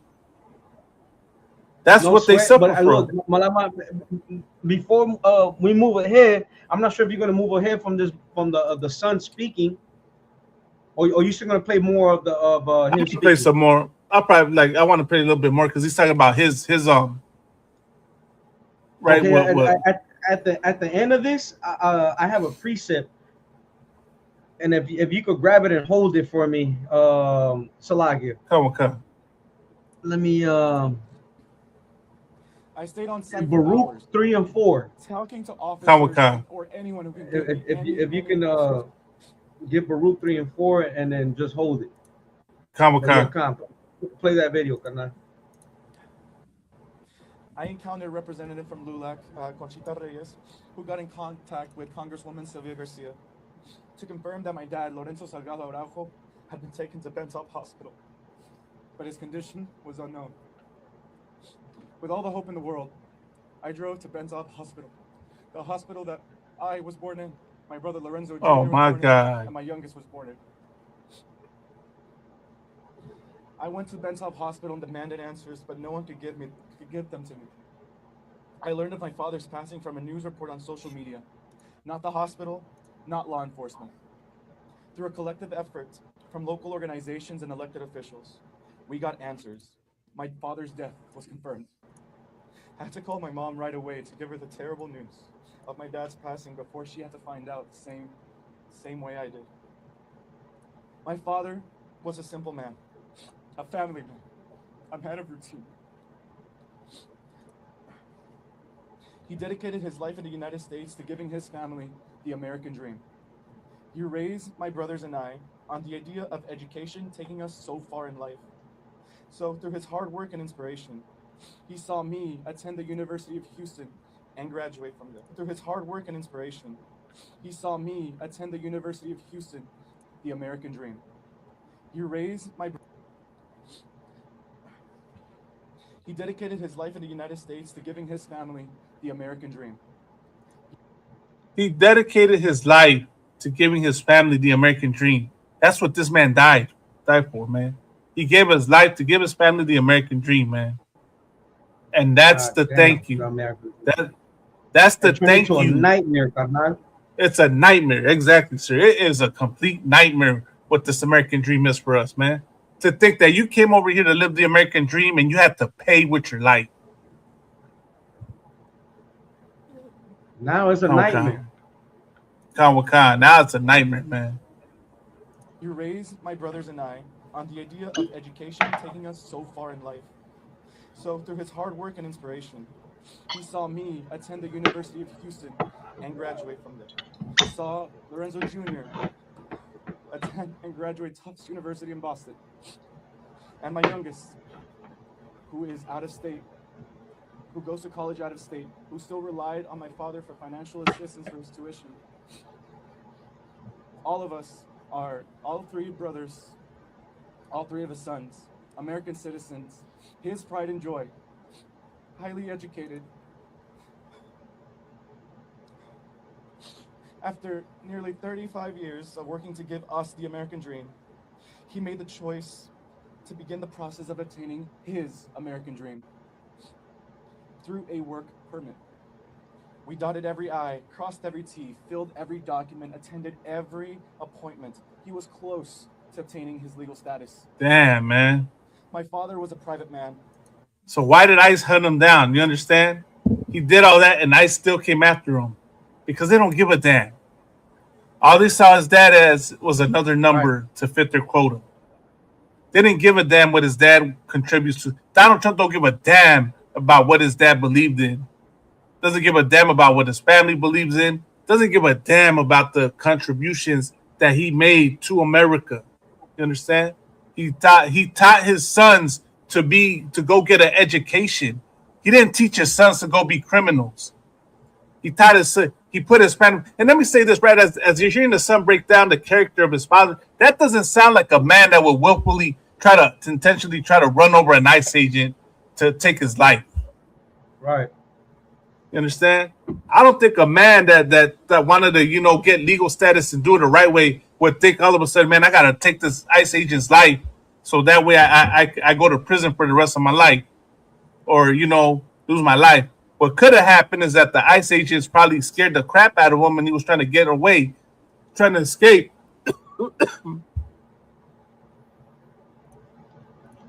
A man who dedicated his life to work. He worked the last 30 years of his life building homes in the Houston suburbs. Part of his dream was to build a house for himself and his family, just like the hundreds he had built for himself over his career. One that he could call home. One that he can call our home. And he did. After he built his own house with his crew, composed of family members and other loved ones. He achieved it. After it was built and up until last weekend, you can find him every evening after work, resting on his porch, listening to music, petting his dog. That's how Salaki, carnal, if I may. Go ahead, Karna.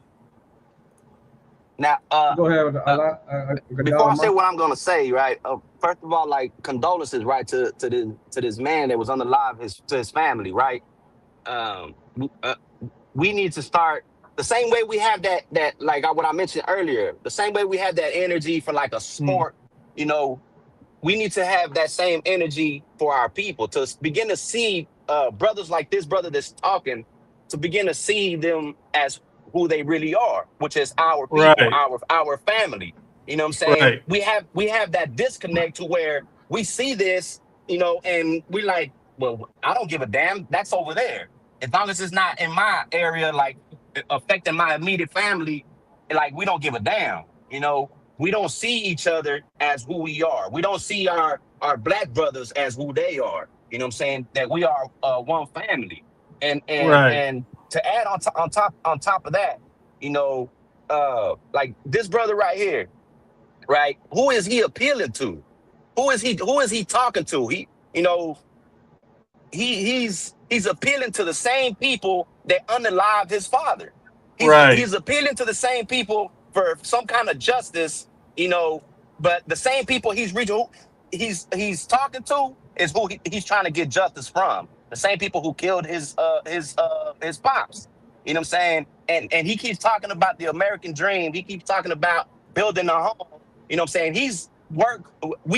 We as a people, you know, want to be a part of a people that don't love us. You know what I'm saying? We want to be a part of a people, you know, that don't care about us. And we continue to be right here trying to serve these people and this right here should show us as blacks and Hispanics, you know what I'm saying, that we need to get out of this place. In the same way we work so hard to build America, man, we need to say to hell with America, you know what I'm saying, and serve under Commanding General Yohana. You want to do something for your people? You want true justice? You know what I'm saying? Get off this damn pulpit, you know what I'm saying? And get off from behind the media and these microphones, you know what I'm saying? And you want to do something for this man that was unalive, man, get in all black. Get in all black and get in order, you know what I'm saying? Serve your people under Commanding General Yohana, you know what I'm saying?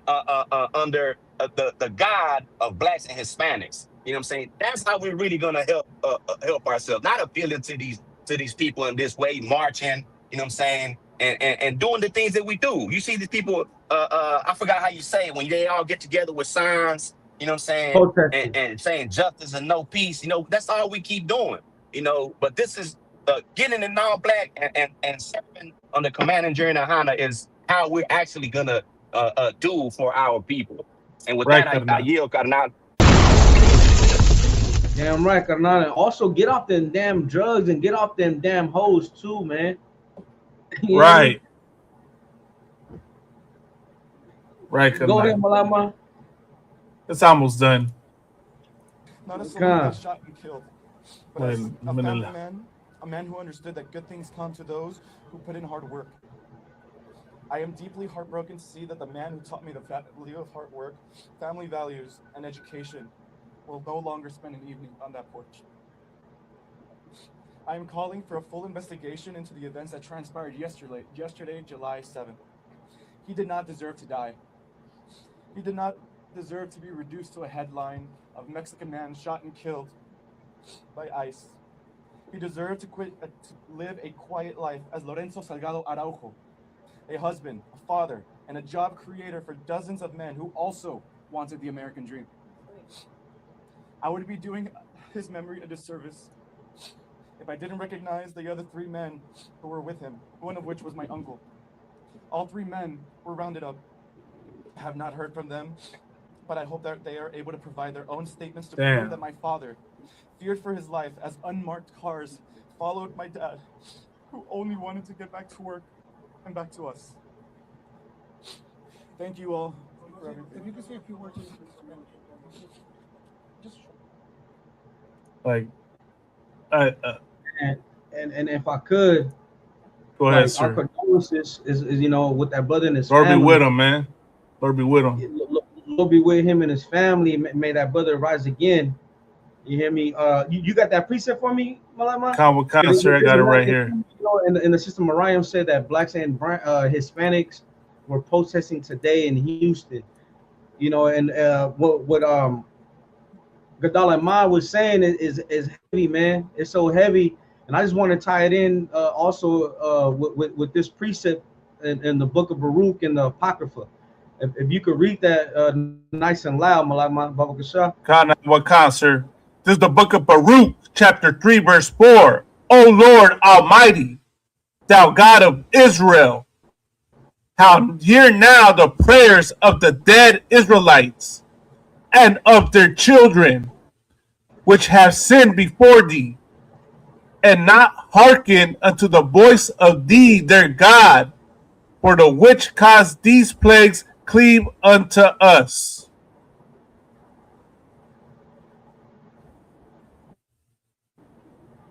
You understand? And this is so heavy because the Bible says, "O Lord Almighty, thou God of Israel." It doesn't say, "O God of the whole world, of right. all of every nation." It says, "O God of Israel."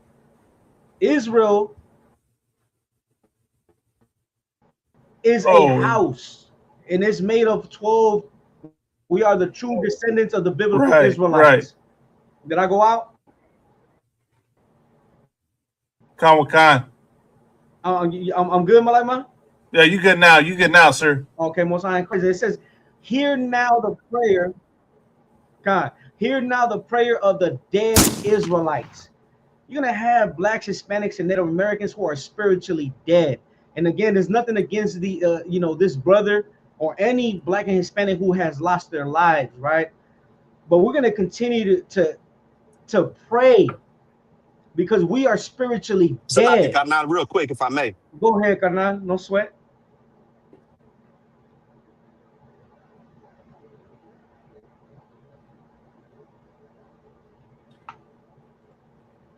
Oh, so like before you say anything, Gadal Iman, I'm gonna say this, man.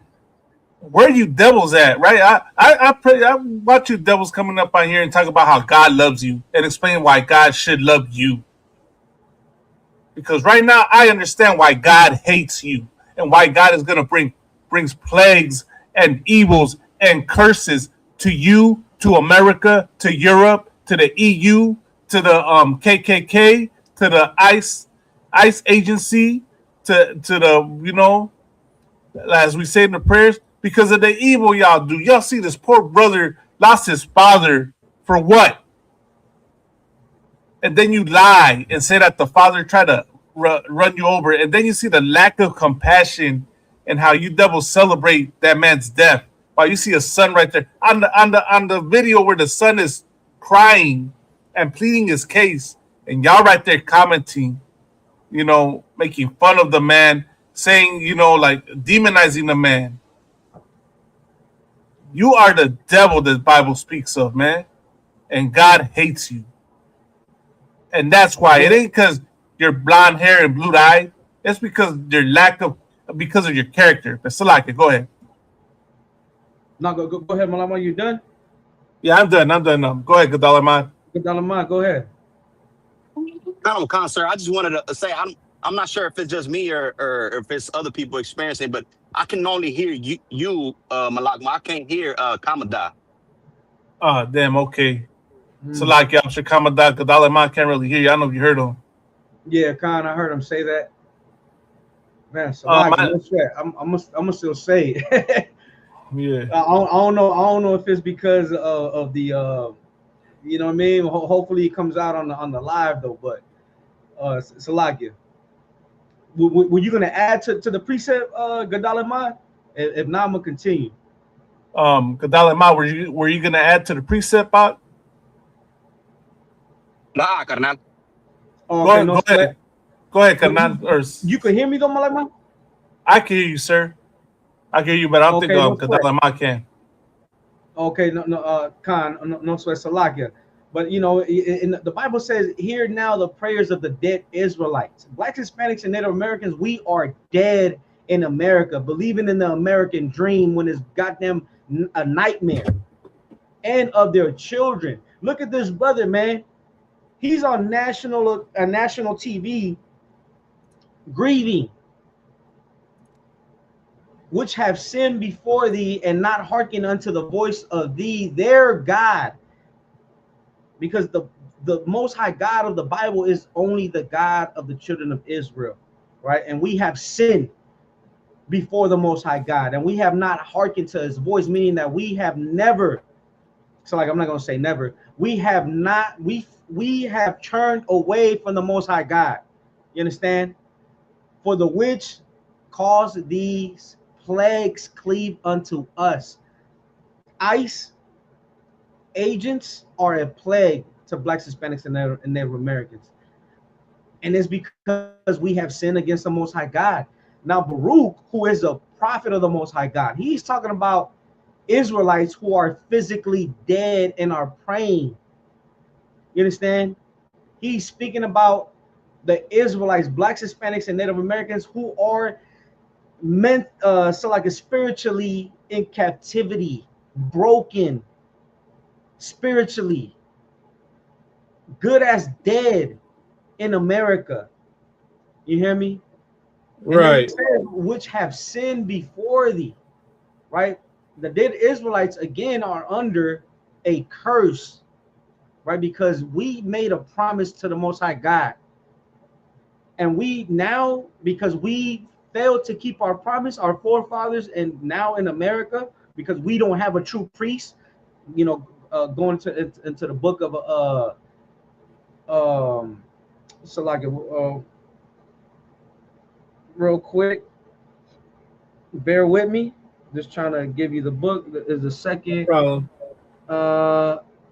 Chronicles, right, where it says that that we, for a long time, just paraphrasing, for a long time we've been without a true God and a priest, right? But understand this though, we are suffering these consequences because of our disobedience. You hear me? And we don't have power. We are living under oppression, and we are crying out to the Most High God for mercy and restoration. And in these times, we're going to need it. And how do you obtain mercy and restoration? By coming back and serving the Most High God, keeping his laws, statutes, and commandments. You hear me? That is how you receive mercy and restoration from the Most High God. You know what I mean? And the Bible is talking about a people that is in captivity. Blacks, Hispanics, and Native Americans, we are in captivity. We are called dead in the Bible. Ezekiel went for the dry bones. Who do you think the dry bones were in the Bible? Blacks, Hispanics, and Native Americans. We are still dead. We are still dry in America, right? Again, because we lost our kingdom. We lost our power. We lost our nation because we wanted to serve under strange gods. You hear me? And now, now look at this story. Now look at, I mean, so like not only this story, right? Because we also got to keep in mind of there's more. What's the brother Malama Gonzalez? You said what?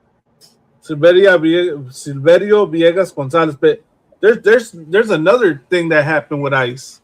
I don't know how this is. This happened in Salt Lake, I guess in Salt Lake City. My rib just sent me some, stories and stuff, man. But Salak, she also sent me this video real quick that I want to share while you're speaking, sir. Go ahead. God, and this is the thing. Look at these stories, man. You're gonna continue to hear families mourning, wives who lose husbands and children, children who lose fathers mothers, grandparents. And whether people agree or disagree about immigration enforcement, the grief is real. Right. And this should remind Blacks, Hispanics, and Native Americans that captivity is more than chains. It's living in a condition where Black, Hispanic, and Native American families are broken. They live in fear, and it has become common. And people are going to cry out for justice. You see the sister, this is the sister, she's in Texas. She's saying that Blacks and Hispanics are out there protesting. They're out crying for justice. And that, what did the Bible say? The Bible says, hear the prayers of the dead Israelites. Right. Blacks, Hispanics, and Native Americans are going to continue to go out into the streets and protest because we are dead. And we are crying out for our people who have been brought low in America because we dream in the because we have a false hope in the American dream, right? And it's truly a nightmare. And we need the Most High God to intervene because people like Claudia Sheinbaum, right, not gonna do a damn thing. Yeah, right. She can never ultimately deliver us from a nation who oppresses us. You understand? Right. And the lesson is this. This should be the lesson that our hope is not in presidents.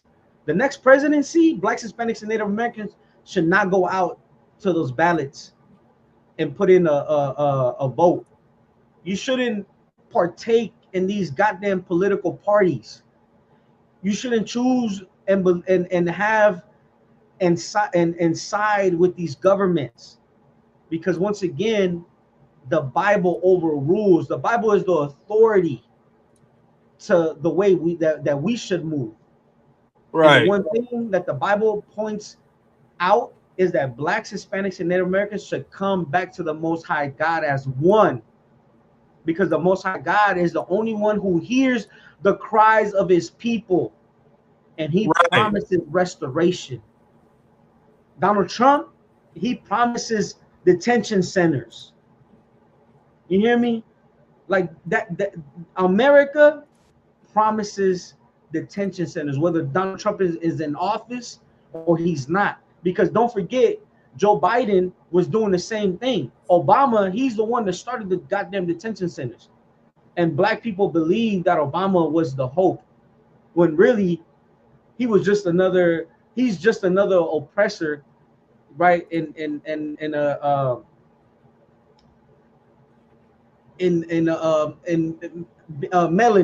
Salakia, right? And that's the thing, that we have to get rooted.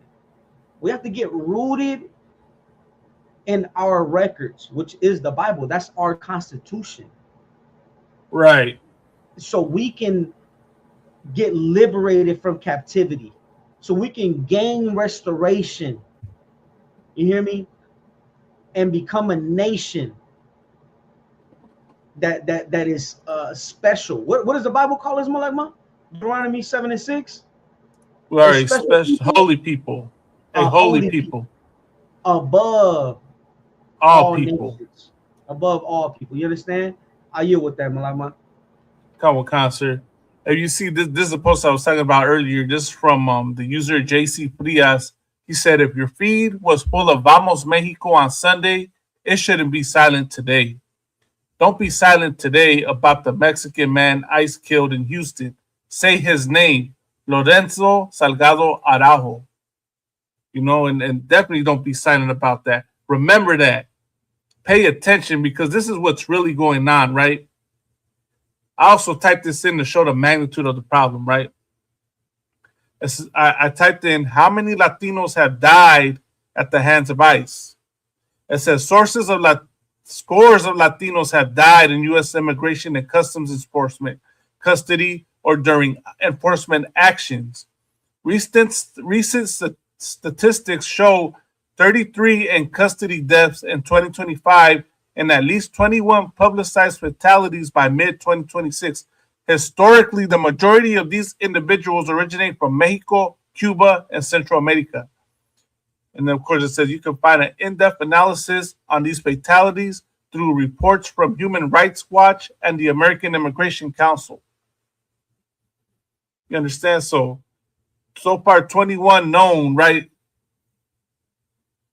21 known, and there's probably that number is a lot higher than what you really think. This is what just gets reported. How many? Let me see how much it goes underreported.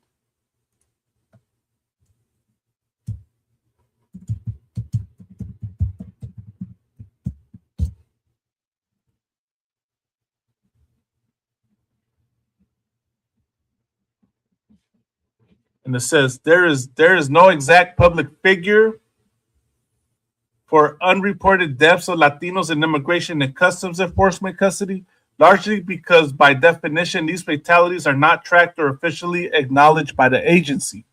So because ICE doesn't recognize it as a death, they don't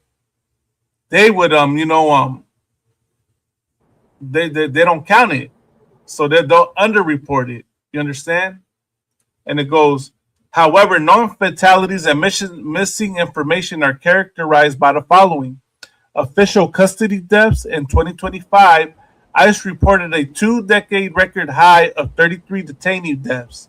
By mid-2026, over 20 additional deaths have been publicized, with a significant portion involving Mexican and Central American nationals. Unreported cases and policy changes. The true human cost is often obscured by reporting gaps. For example, ICE enacted a policy to stop publicly disclosing the deaths of former detainees that occur within 30 days of their release from federal custody. Investigative oversight. Independent reviews suggest the number of preventable deaths is higher than reported. A report by the American Civil Liberties Union, ACLU, and Physicians for Human Rights identifies systemic failures and inadequate care and numerous fatalities within adult detention centers. If you want, I can share more information about the deadliest detention facilities, recent policy changes, where to find official records. So as you see, right, the numbers underreported. It kind of says, Lord, I'll make a reel definitely bringing this information out. But so that number is probably higher. This is how ruthless ICE is, man. Look at this video right here. Look at what these bastards do. Tell me what Lawrence. I want to say this too, that 95% of those deaths are determined that could have been preventable. Right. Kawakan, yeah, exactly. So they'll reclassify it. They're underreported. Right. Oh, Gadalama, they concealing it. But this is the nature. This is how brutal ICE is, man. Look at this video right here. Where's that video? Damn. Oh, I'm in my house! Get out of my house! Get out of my house! Get out of my house! Don't do that, please! My grandfather was a U.S. citizen, please! Why did you guys have an order? No! He's the only one. He's underage. He's not even 18. He's jumping on a fucking officer. Back up, lady. Who's jumping? What the fuck? I run up on him. Get back! Get back! Oh, but if you see it, please! It has diabetes, please! Please! Edwin, dame tu teléfono, dame tu teléfono. He has diabetes. Oh, he needs to walk. He's a grown-ass adult. But what do you guys do to him? You guys don't have to be doing that to people. Damn, you guys are fuck. I just came back from Mexico. They don't act like that in the border. Back up. No, papi, por favor. ¡Ayúdame! ¡Ayúdame! ¡Ah, por favor! ¡Aquí está la migra! ¡Aquí está la migra!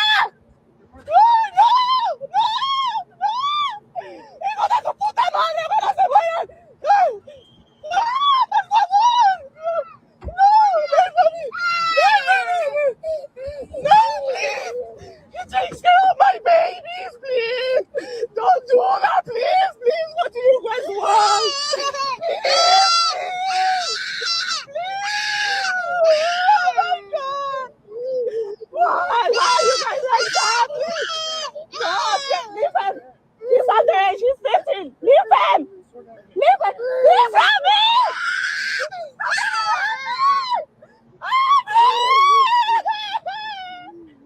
¡Ay, Dios mío, por favor! ¿Por qué haces esto? ¡Ay, Dios! Forever! Forever! Yeah, you know. No, no!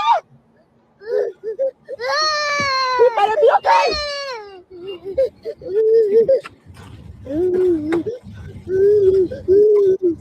Pinches perros idiotas.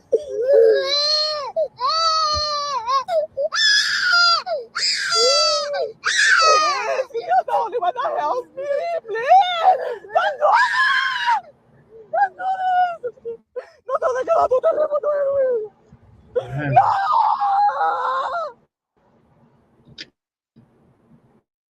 I mean, goddamn, man.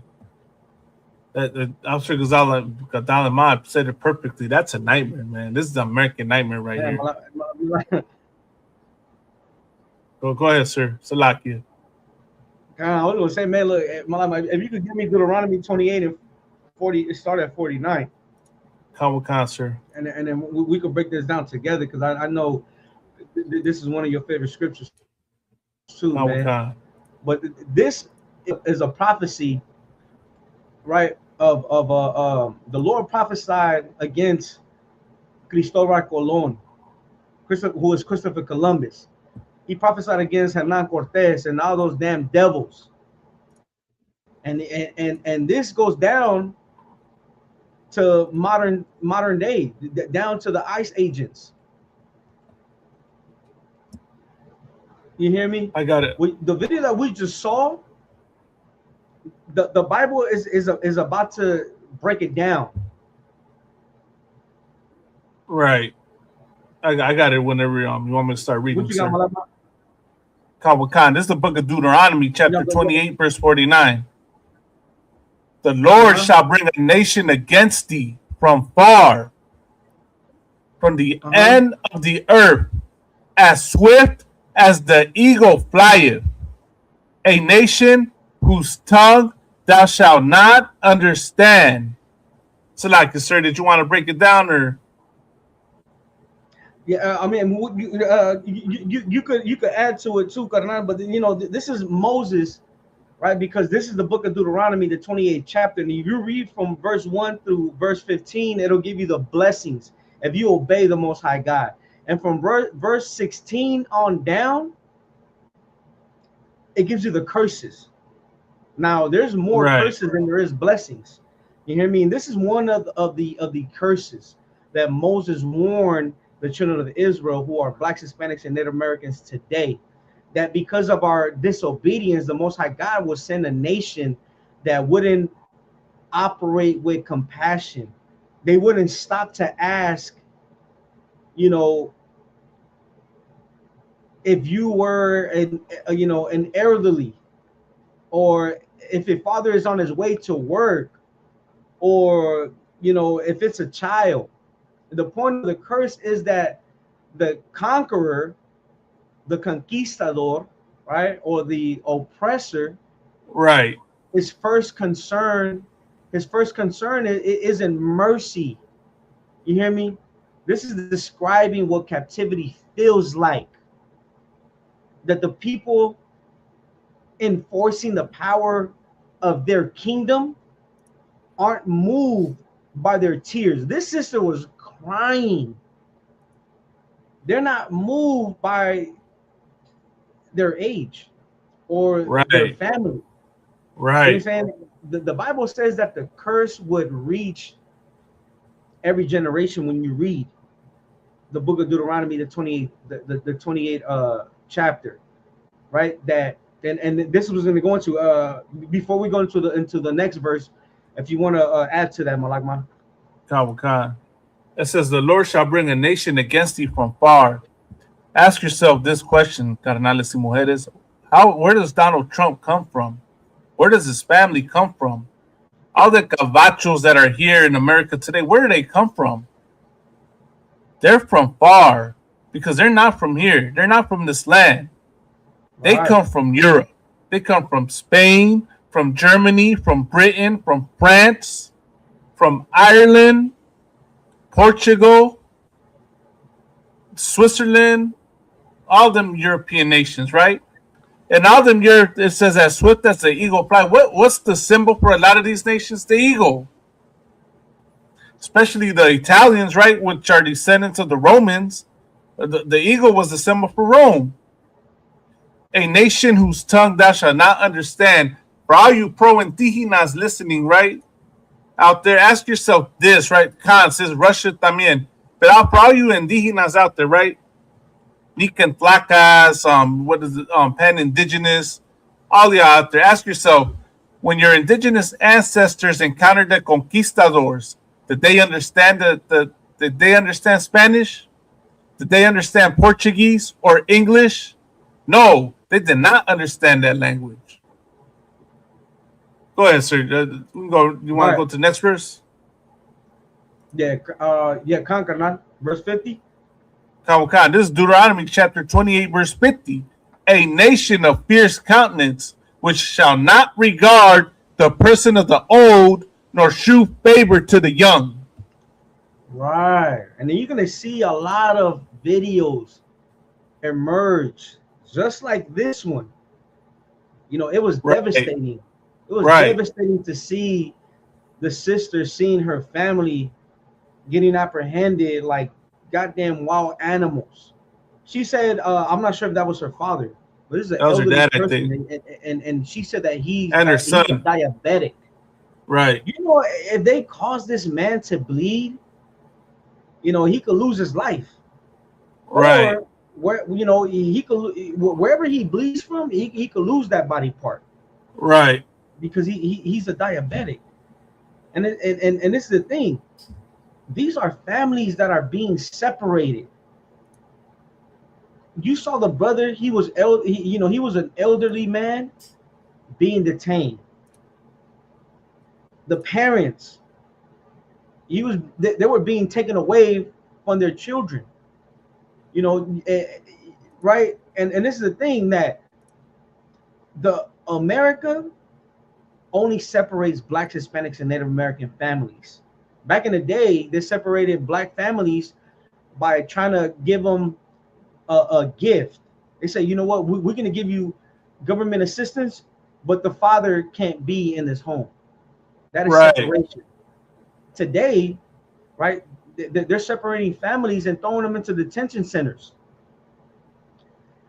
And another thing too is that, you know, or you're going to encounter deadly enforcement.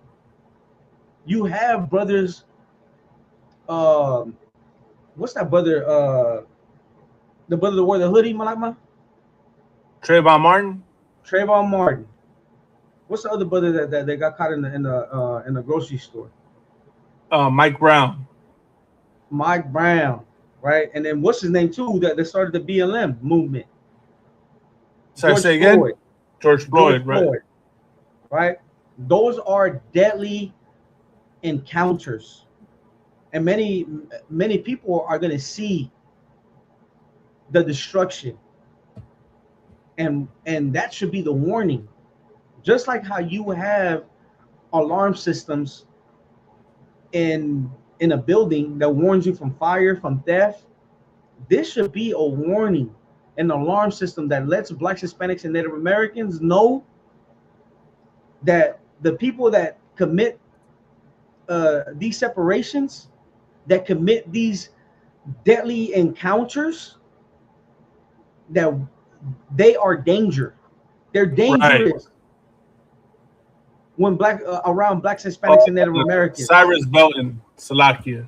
You said what? The brother you talk about, the brother that got on the live, and I think the young brother with the hoodie on. I guess the latest one was Cyrus Belton at the gas station, right? The brother that got on the line. Right, and this is the thing, that we are a people. This Bible is literally describing Blacks, Hispanics, and Native Americans, God's chosen people, living under the authority of a nation, right? And the Bible says that shall not have regard show the favor to person the of young. old, right? So now show favor to the old or the young, right? Right. And this is the thing. Yeah, right. The thing is that Moses wasn't warning us about a foreign. He was warning us about a foreign nation, right? Right. But he was warning us that if we do not keep God's laws, statutes, and commandments, that we will be under these curses. That we will be under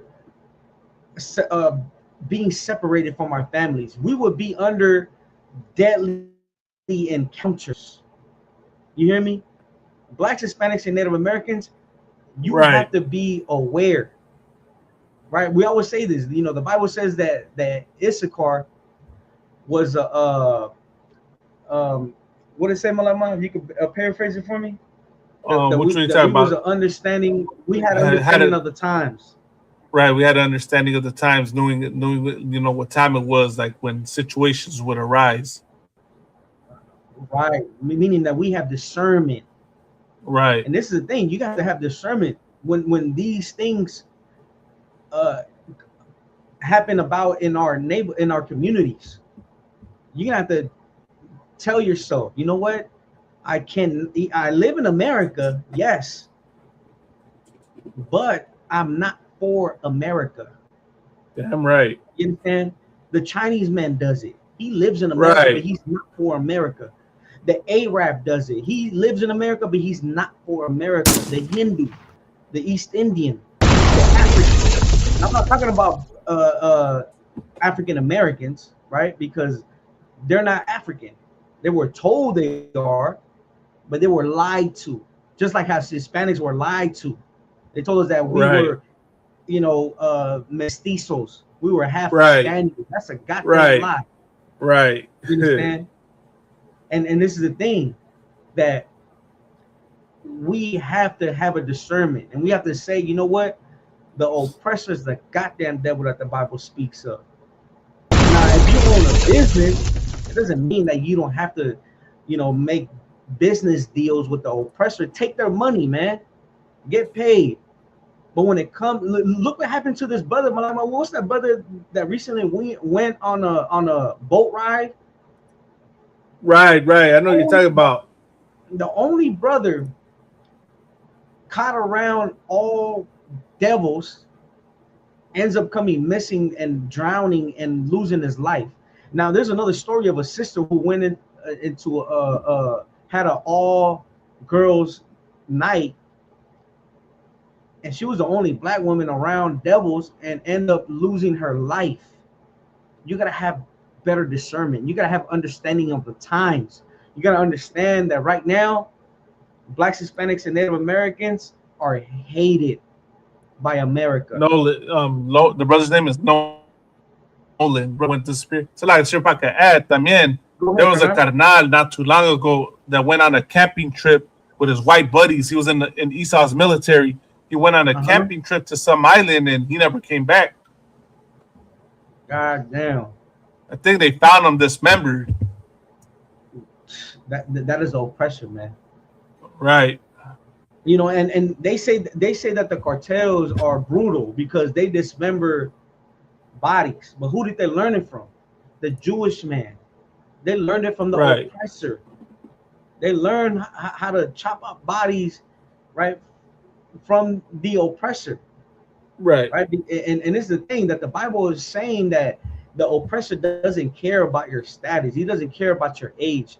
You know, you understand? He doesn't care if you plead for mercy. Right? And the thing is that the only one who's going to have mercy for Blacks, Hispanics, and Native Americans is the Most High God. But you have to come back and serve him diligently. You understand? To do all his commandments. That's what Deuteronomy 28:1 means. Says. Right? So you could be above all nations. And again, that is the restoration of a people who return to the Most High God. Right. You want to add to that, Malama? I actually wanted to pull a precept in the book of Obadiah. No But, sweat. Go I mean, ahead. that fierce. Obviously, I'm gonna say this, right? That fierce countenance was demonstrated in that video I just shared. Right. You saw how they showed no regard for the person of the old, which was the father, the grandfather. You know, I don't know who he was, right? And they neither shew favor to the young, as you saw the young boy, right, the carnal right there. They were ready to cuff him, and you heard the devil try to justify, saying, "Oh, he came at me," and blah blah blah blah. You know, like realizing this just a child afraid of you taking his dad, taking his grandfather. You know, like how do you expect people to react when you're taking their family members? You oppressors. You know, why do y'all think y'all form your little militias? What are y'all gonna do when what are y'all preparing for? For the event that someone tries to come and harm your loved ones. That's why y'all doing that. But you know what you're showing, that you don't see you don't believe in everyone having equal rights. You believe in having more rights than everyone else, especially when it comes to so-called blacks, Hispanics, and Native Americans. You don't think we should have the right to defend ourselves. You understand? And so, like, real quick, Malama, while you get your precept, I also wanted to add this. Donald Trump's first term, oppressors came together and they said that they were going to gather so they can fight and protect their families. You understand? Just to add on to what you were saying, what do you think you would do when somebody's coming against your family? The oppressor did it, and you can look this up. I'm not lying. You can look it up when I might have it. I might have it in my notes somewhere, right? Right. Oppressors came together and said that they're gonna gather to fight and protect their families. Right. Why is it evil when black and Hispanics want to do the same thing the oppressor does? Because they do not view you as a saying. That's why I don't want. They do not view you as the saying. Because we are 3/5 of a human. It's in their in their constitution. Because we are not equal. You understand? Go ahead, Malama. You got it. This is the book of Obadiah, chapter 1, verse 1. The vision of Obadiah. Thus saith the Lord concerning Edom. We have heard a rumor from the Lord, and an ambassador is set among the heathen. Arise ye, and let us rise up against her in battle. So, of course, this is talking about Edom, right? Edom, if y'all didn't know, is the so-called white man, is these oppressors, man. Orale, we got Officer Natazakin here. Hey, shalom. You understand? Edom is this oppressor. Edom is that ICE agent that had the young brother handcuffed. Edom is that ICE agent that more than likely, was unalived Lorenzo. Right. Right. It says, "Behold, I have made thee small among the heathen. Thou art greatly despised. Everyone hates you, oppressors, man. Everyone hates y'all, man, and it's because y'all are evil people, right? Small is like, how do I say it, man? I mean, we make fun of this oppressor with that, but I'm assuming I got to get the full breakdown on why it's saying small. But basically, like y'all not as great as you portray yourselves to be. Y'all think y'all big and mighty, but you're really small amongst everybody. You're greatly despised, right? And that's why the next part is the pride of thine heart had deceived thee. Right, y'all are a prideful people. You oppressors, you cabachos are a prideful people. As I showed the comments and the reactions y'all having to the death of Lorenzo and his son crying. Thou that dwellest in the clefts of the rocks. Officer Kamala always brings this out about y'all. The clefts of the rocks is talking about the mountains, the caves. Y'all are what? Troglodytes. Cave Troglodytes, Kamala. Right. You know? The pride of thy heart had deceived thee. Y'all are in for a rude awakening because that's why they the live Lord in skyscrapers. Right. Because best believe the Lord has heard the cries of Lorenzo's son, of Lorenzo's family. The Lord heard that mother crying for her son and her husband and her father, right? When she was telling the ICE agents that he has diabetes, you know, and not be so rough with him. The Lord heard her. Right. You know, and y'all think y'all big, and like I said, it says, "Who shall bring me down to the ground? Whose habitation is high, that saith in his heart, who shall bring me down?" Y'all think y'all untouchable, and that America will go on forever. So thou exalt thyself as the eagle. That's the proof that the Edomites. That's what that curse in Deuteronomy 28:49. A nation of fierce continents, as swift as the eagle. This is what's coming to y'all. Because though thou exalt thyself as the eagle, and that thou sayest, set thy nest among the stars, thence will I bring thee down, saith the Lord. Because y'all think y'all could go so high up. Y'all think y'all can have space stations. You're going to make bases on the moon. Y'all think y'all can conquer the universe because y'all so big and mighty. What they say? The Space Force. What did they say? When they went to the moon? The eagle has landed. That's what they said. The eagle has landed. The Bible prophesied against these devils. So, like, go ahead, Malak. No sweat, sir. That's will I bring thee down, saith the Lord. If thieves came to thee, if robbers by night, how art thou cut off? Would they not have stolen till they had enough? If the grape gatherers came to thee, would they have not? Real quick, where it says, would they not have stolen till they have enough?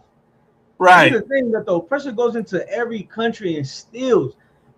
Malama, do you remember we drove to Texas? Right. How much land did we see unoccupied? A lot of land. A lot. Miles. Right. Miles of land unoccupied. They have stolen, and they stolen from the Native Americans, and they don't even have enough. They stolen from the Mexicans, and it's not even enough. They stole from the Central Americans, from the South Americans, from the Caribbeans, and it's not even enough. Go ahead, right.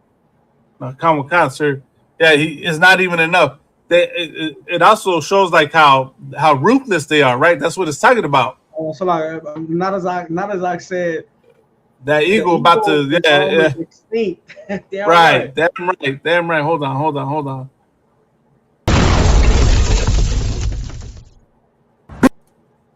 Bitch ass parasite. The eagle got a parasite on him, carnal. He is the parasite. You know what I mean? Sorry, homie. You know? And that's this oppressor has taken so much. Well, what is it? First he had the 13 colonies, then he got the Louisiana Purchase, then it was Manifest Destiny to go west and take all of that. Then it was take the land from Mexico, take the land from the indigenous people. Right now they're passive aggressively taking the land from Mexico and Latino America to South America. Donald Trump wants to take over all of the America. Venezuela, right? He wants to go into Colombia, Cuba. Right. He can't help. He can't stop. Yeah. And that's what Obadiah is saying right here. Like, he can't have enough. They treat you like an immigrant on your own land. You understand? Right. Like their ruthlessness does not stop. They don't know when to stop. How are the things of Esau searched out? How are his things hidden, sought up? Salaki, I'm trying to find the next part. I'm going to drop down to where it says, for thy violence against thy brother Jacob. Yeah, I was just at verse 10. That's verse 10, right? Yeah. For thy violence against thy brother Jacob, shame shall cover thee. Hold on. If you could do verse 9. Let's go verse 9, Carnal. And thy mighty men, O Teman, shall be dismayed, to the end that every one of the mount of Esau may be cut off by slaughter.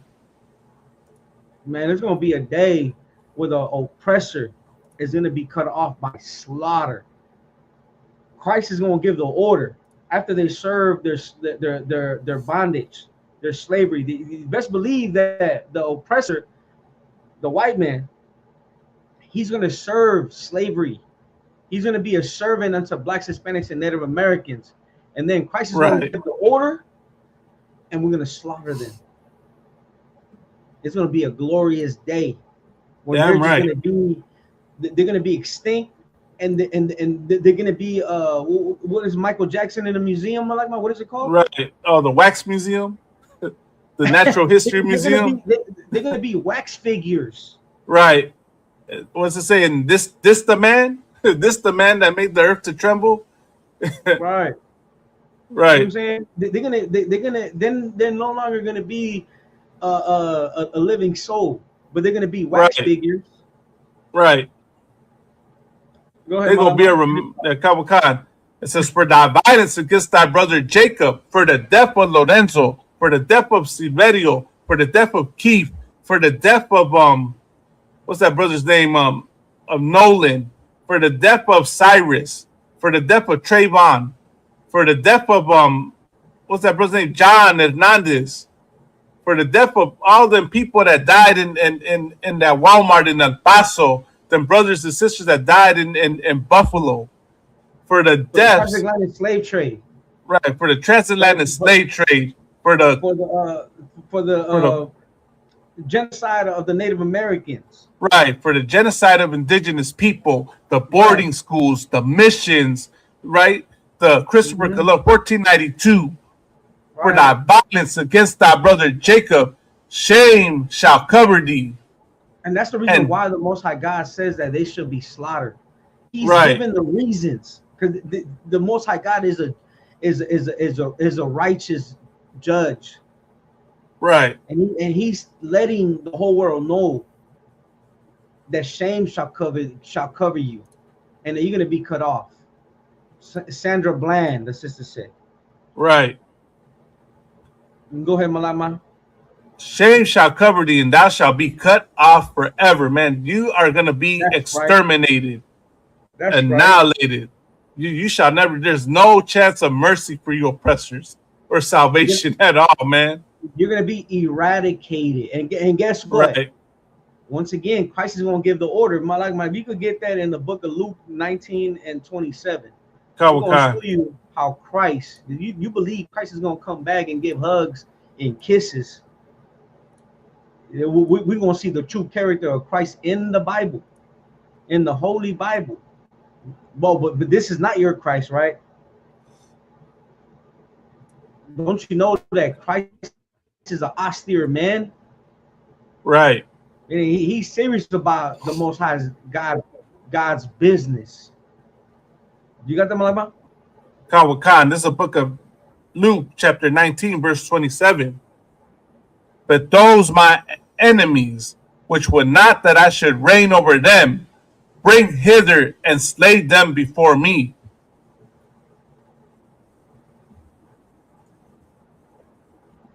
Right, that's going to be a glorious day for blacks, Hispanics, and Native Americans to receive judgment. I mean, so like to receive recompense, justice. You understand? Justice. Blacks, Hispanics, and Native Americans are going to receive judgment. I mean, justice. Salakia. And we're going to do it with a two-edged sword. We're going to do it with a two-edged sword. Christ said, bring them hither. And who do you believe are Christ's enemies? Christ has enemies. Right. Don't you know That's that? not the love. Right. Christ has enemies?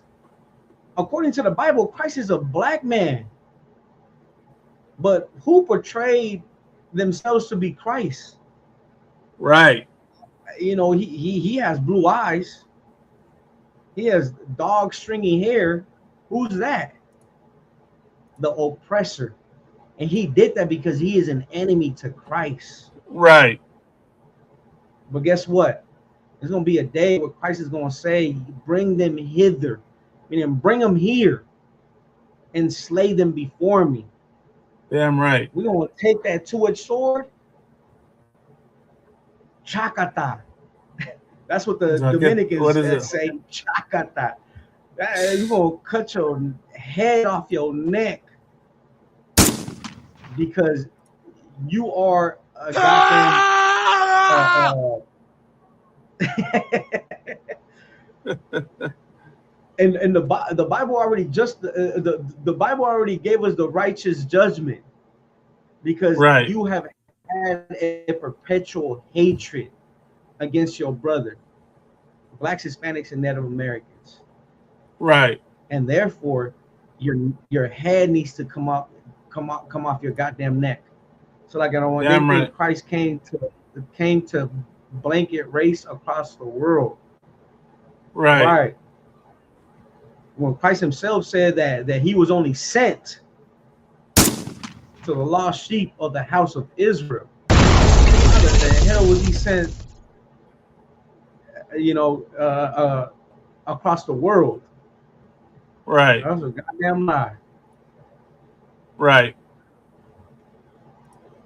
Kawakan. Go ahead, Malama, you got it. Kawakan, sir. Like, everyone thinking Christ. Then you're wondering why Christ is coming back with a two-edged sword. You got to wonder why they push an all-loving God and an all-loving Christ, right? Because they don't want to face the fact that they're going to have to answer for the evil they did. They rather believe in a God that loves everybody, right? A God that loves them no matter what, because they can't sleep at night knowing that they have to pay for what their ancestors did.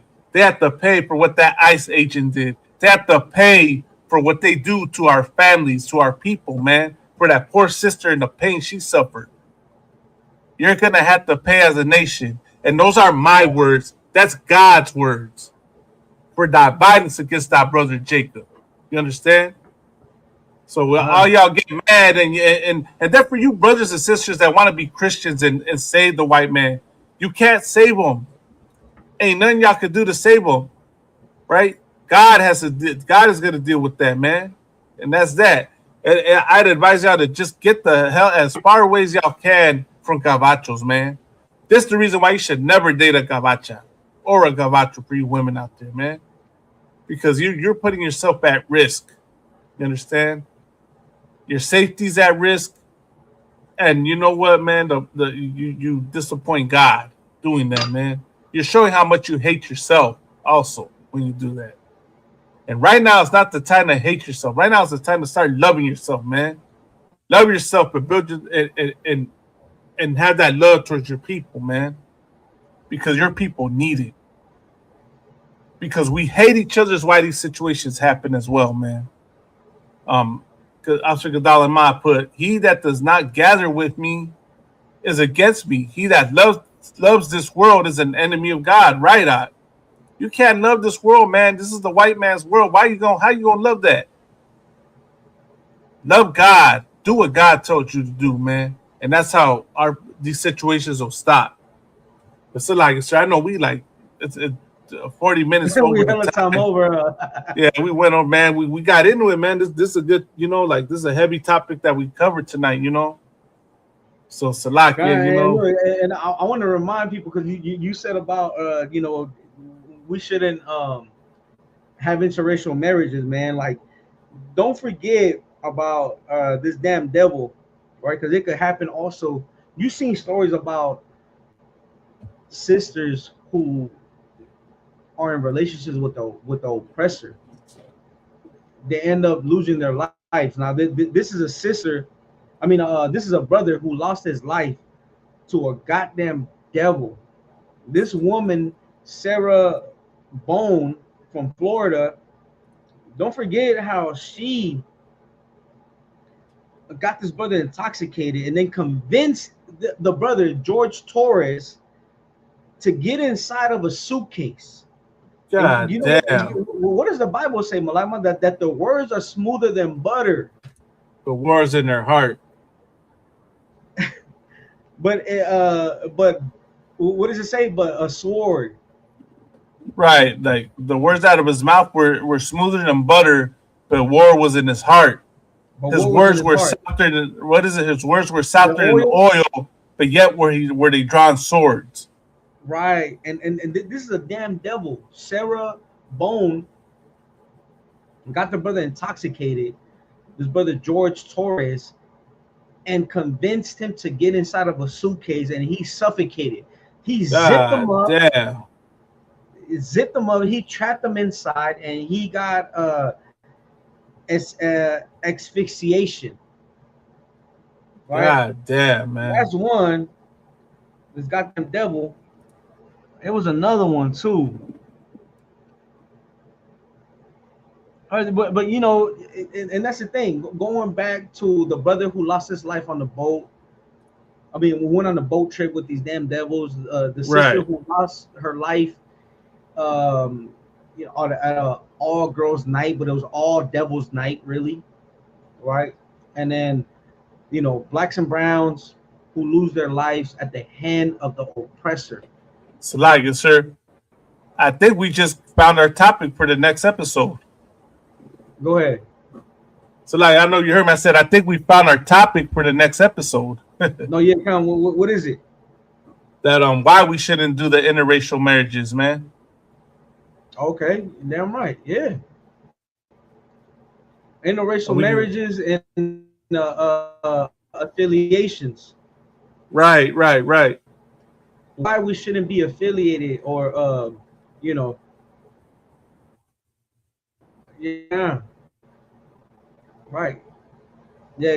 With that canal, you know what I mean? If you close it, it's a while. No sweat, sir. Anything else you wanted to say? Man, look, this is the inconvenient truth, man.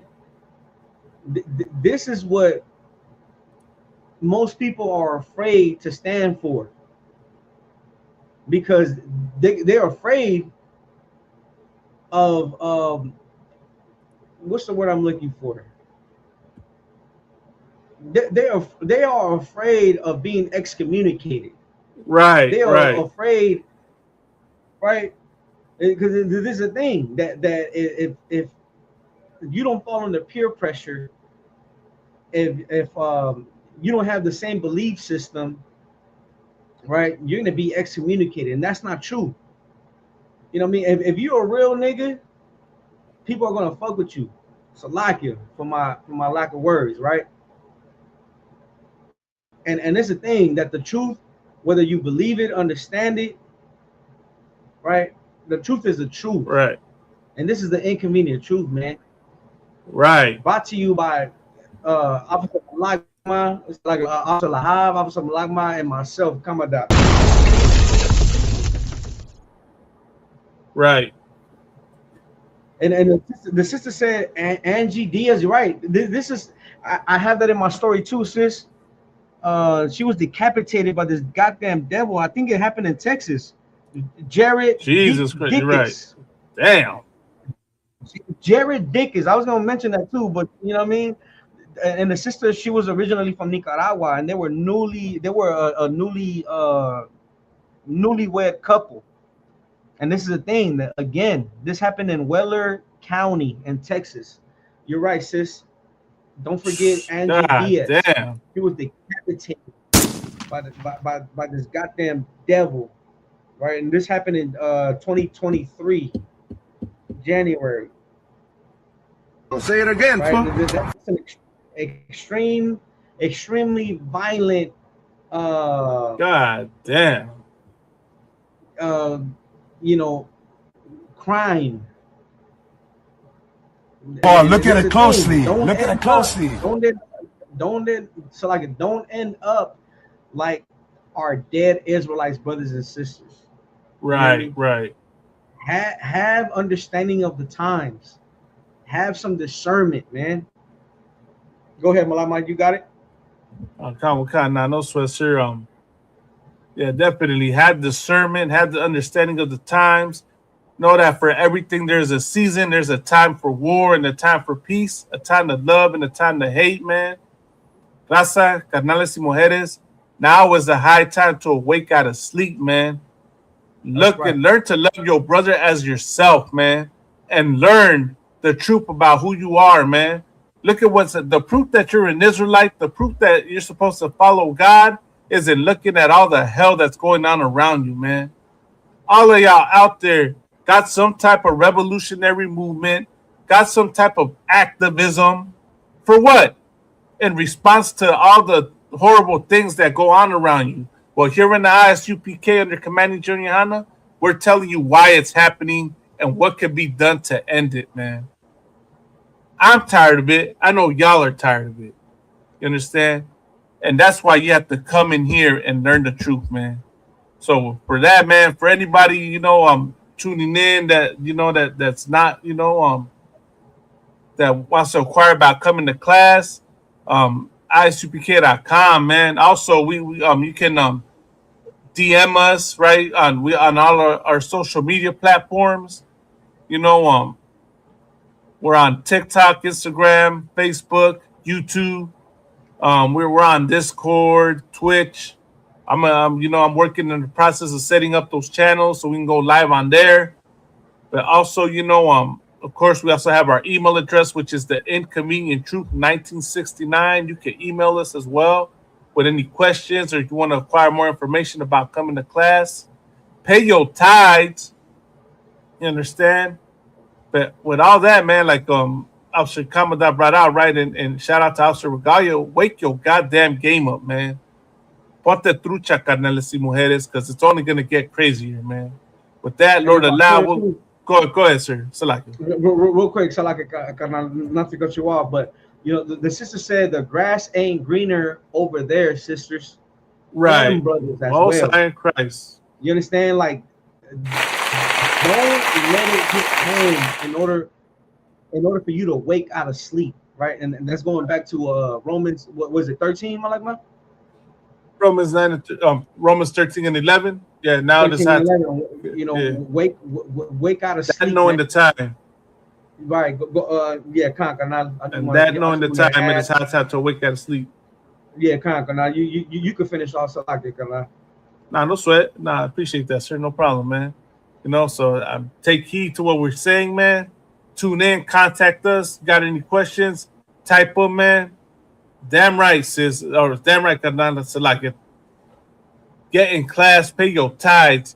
Yeah, Shalom Yahbashim Shabrakatah, man. With that, I'm gonna say Yahbashim Shabrakatah to the Karnales, Yahbashimar Alatah Bashim Yahbashai to the Mujeres. Follow us, tune in, subscribe to our channel, man.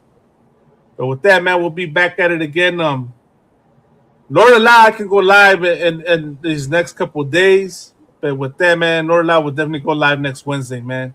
We go live. We're meant to go live every Wednesday, 10 p.m. until, you know, try to keep it short. But, man, as you see, we get into these topics, carnales y mujeres. But with that, man, shalom, man. Shalom. Órale.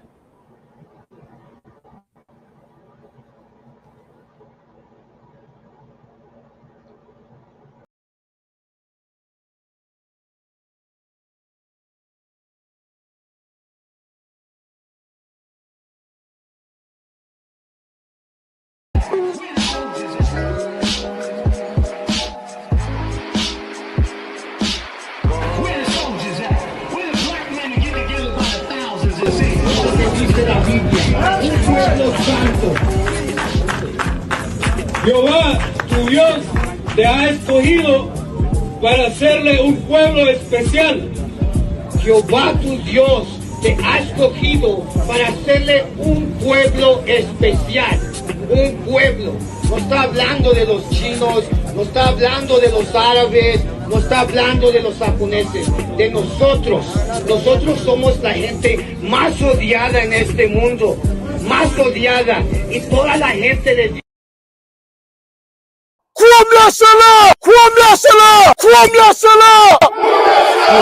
Seriously, you're looking for a Christ man, the one who anointed with the Lord, with the Spirit of the Lord, to do His will.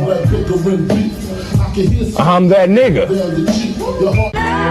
Hey, listen, brothers and sisters, man. If you like what you hear, hit the subscribe button, man. Subscribe to this channel. And also, please go to isubk.com and pay your tithe. Drop me some cash so we can move around this planet like we need to, man, and do the things we need to do. They're one West. They're one West. They're one West. They're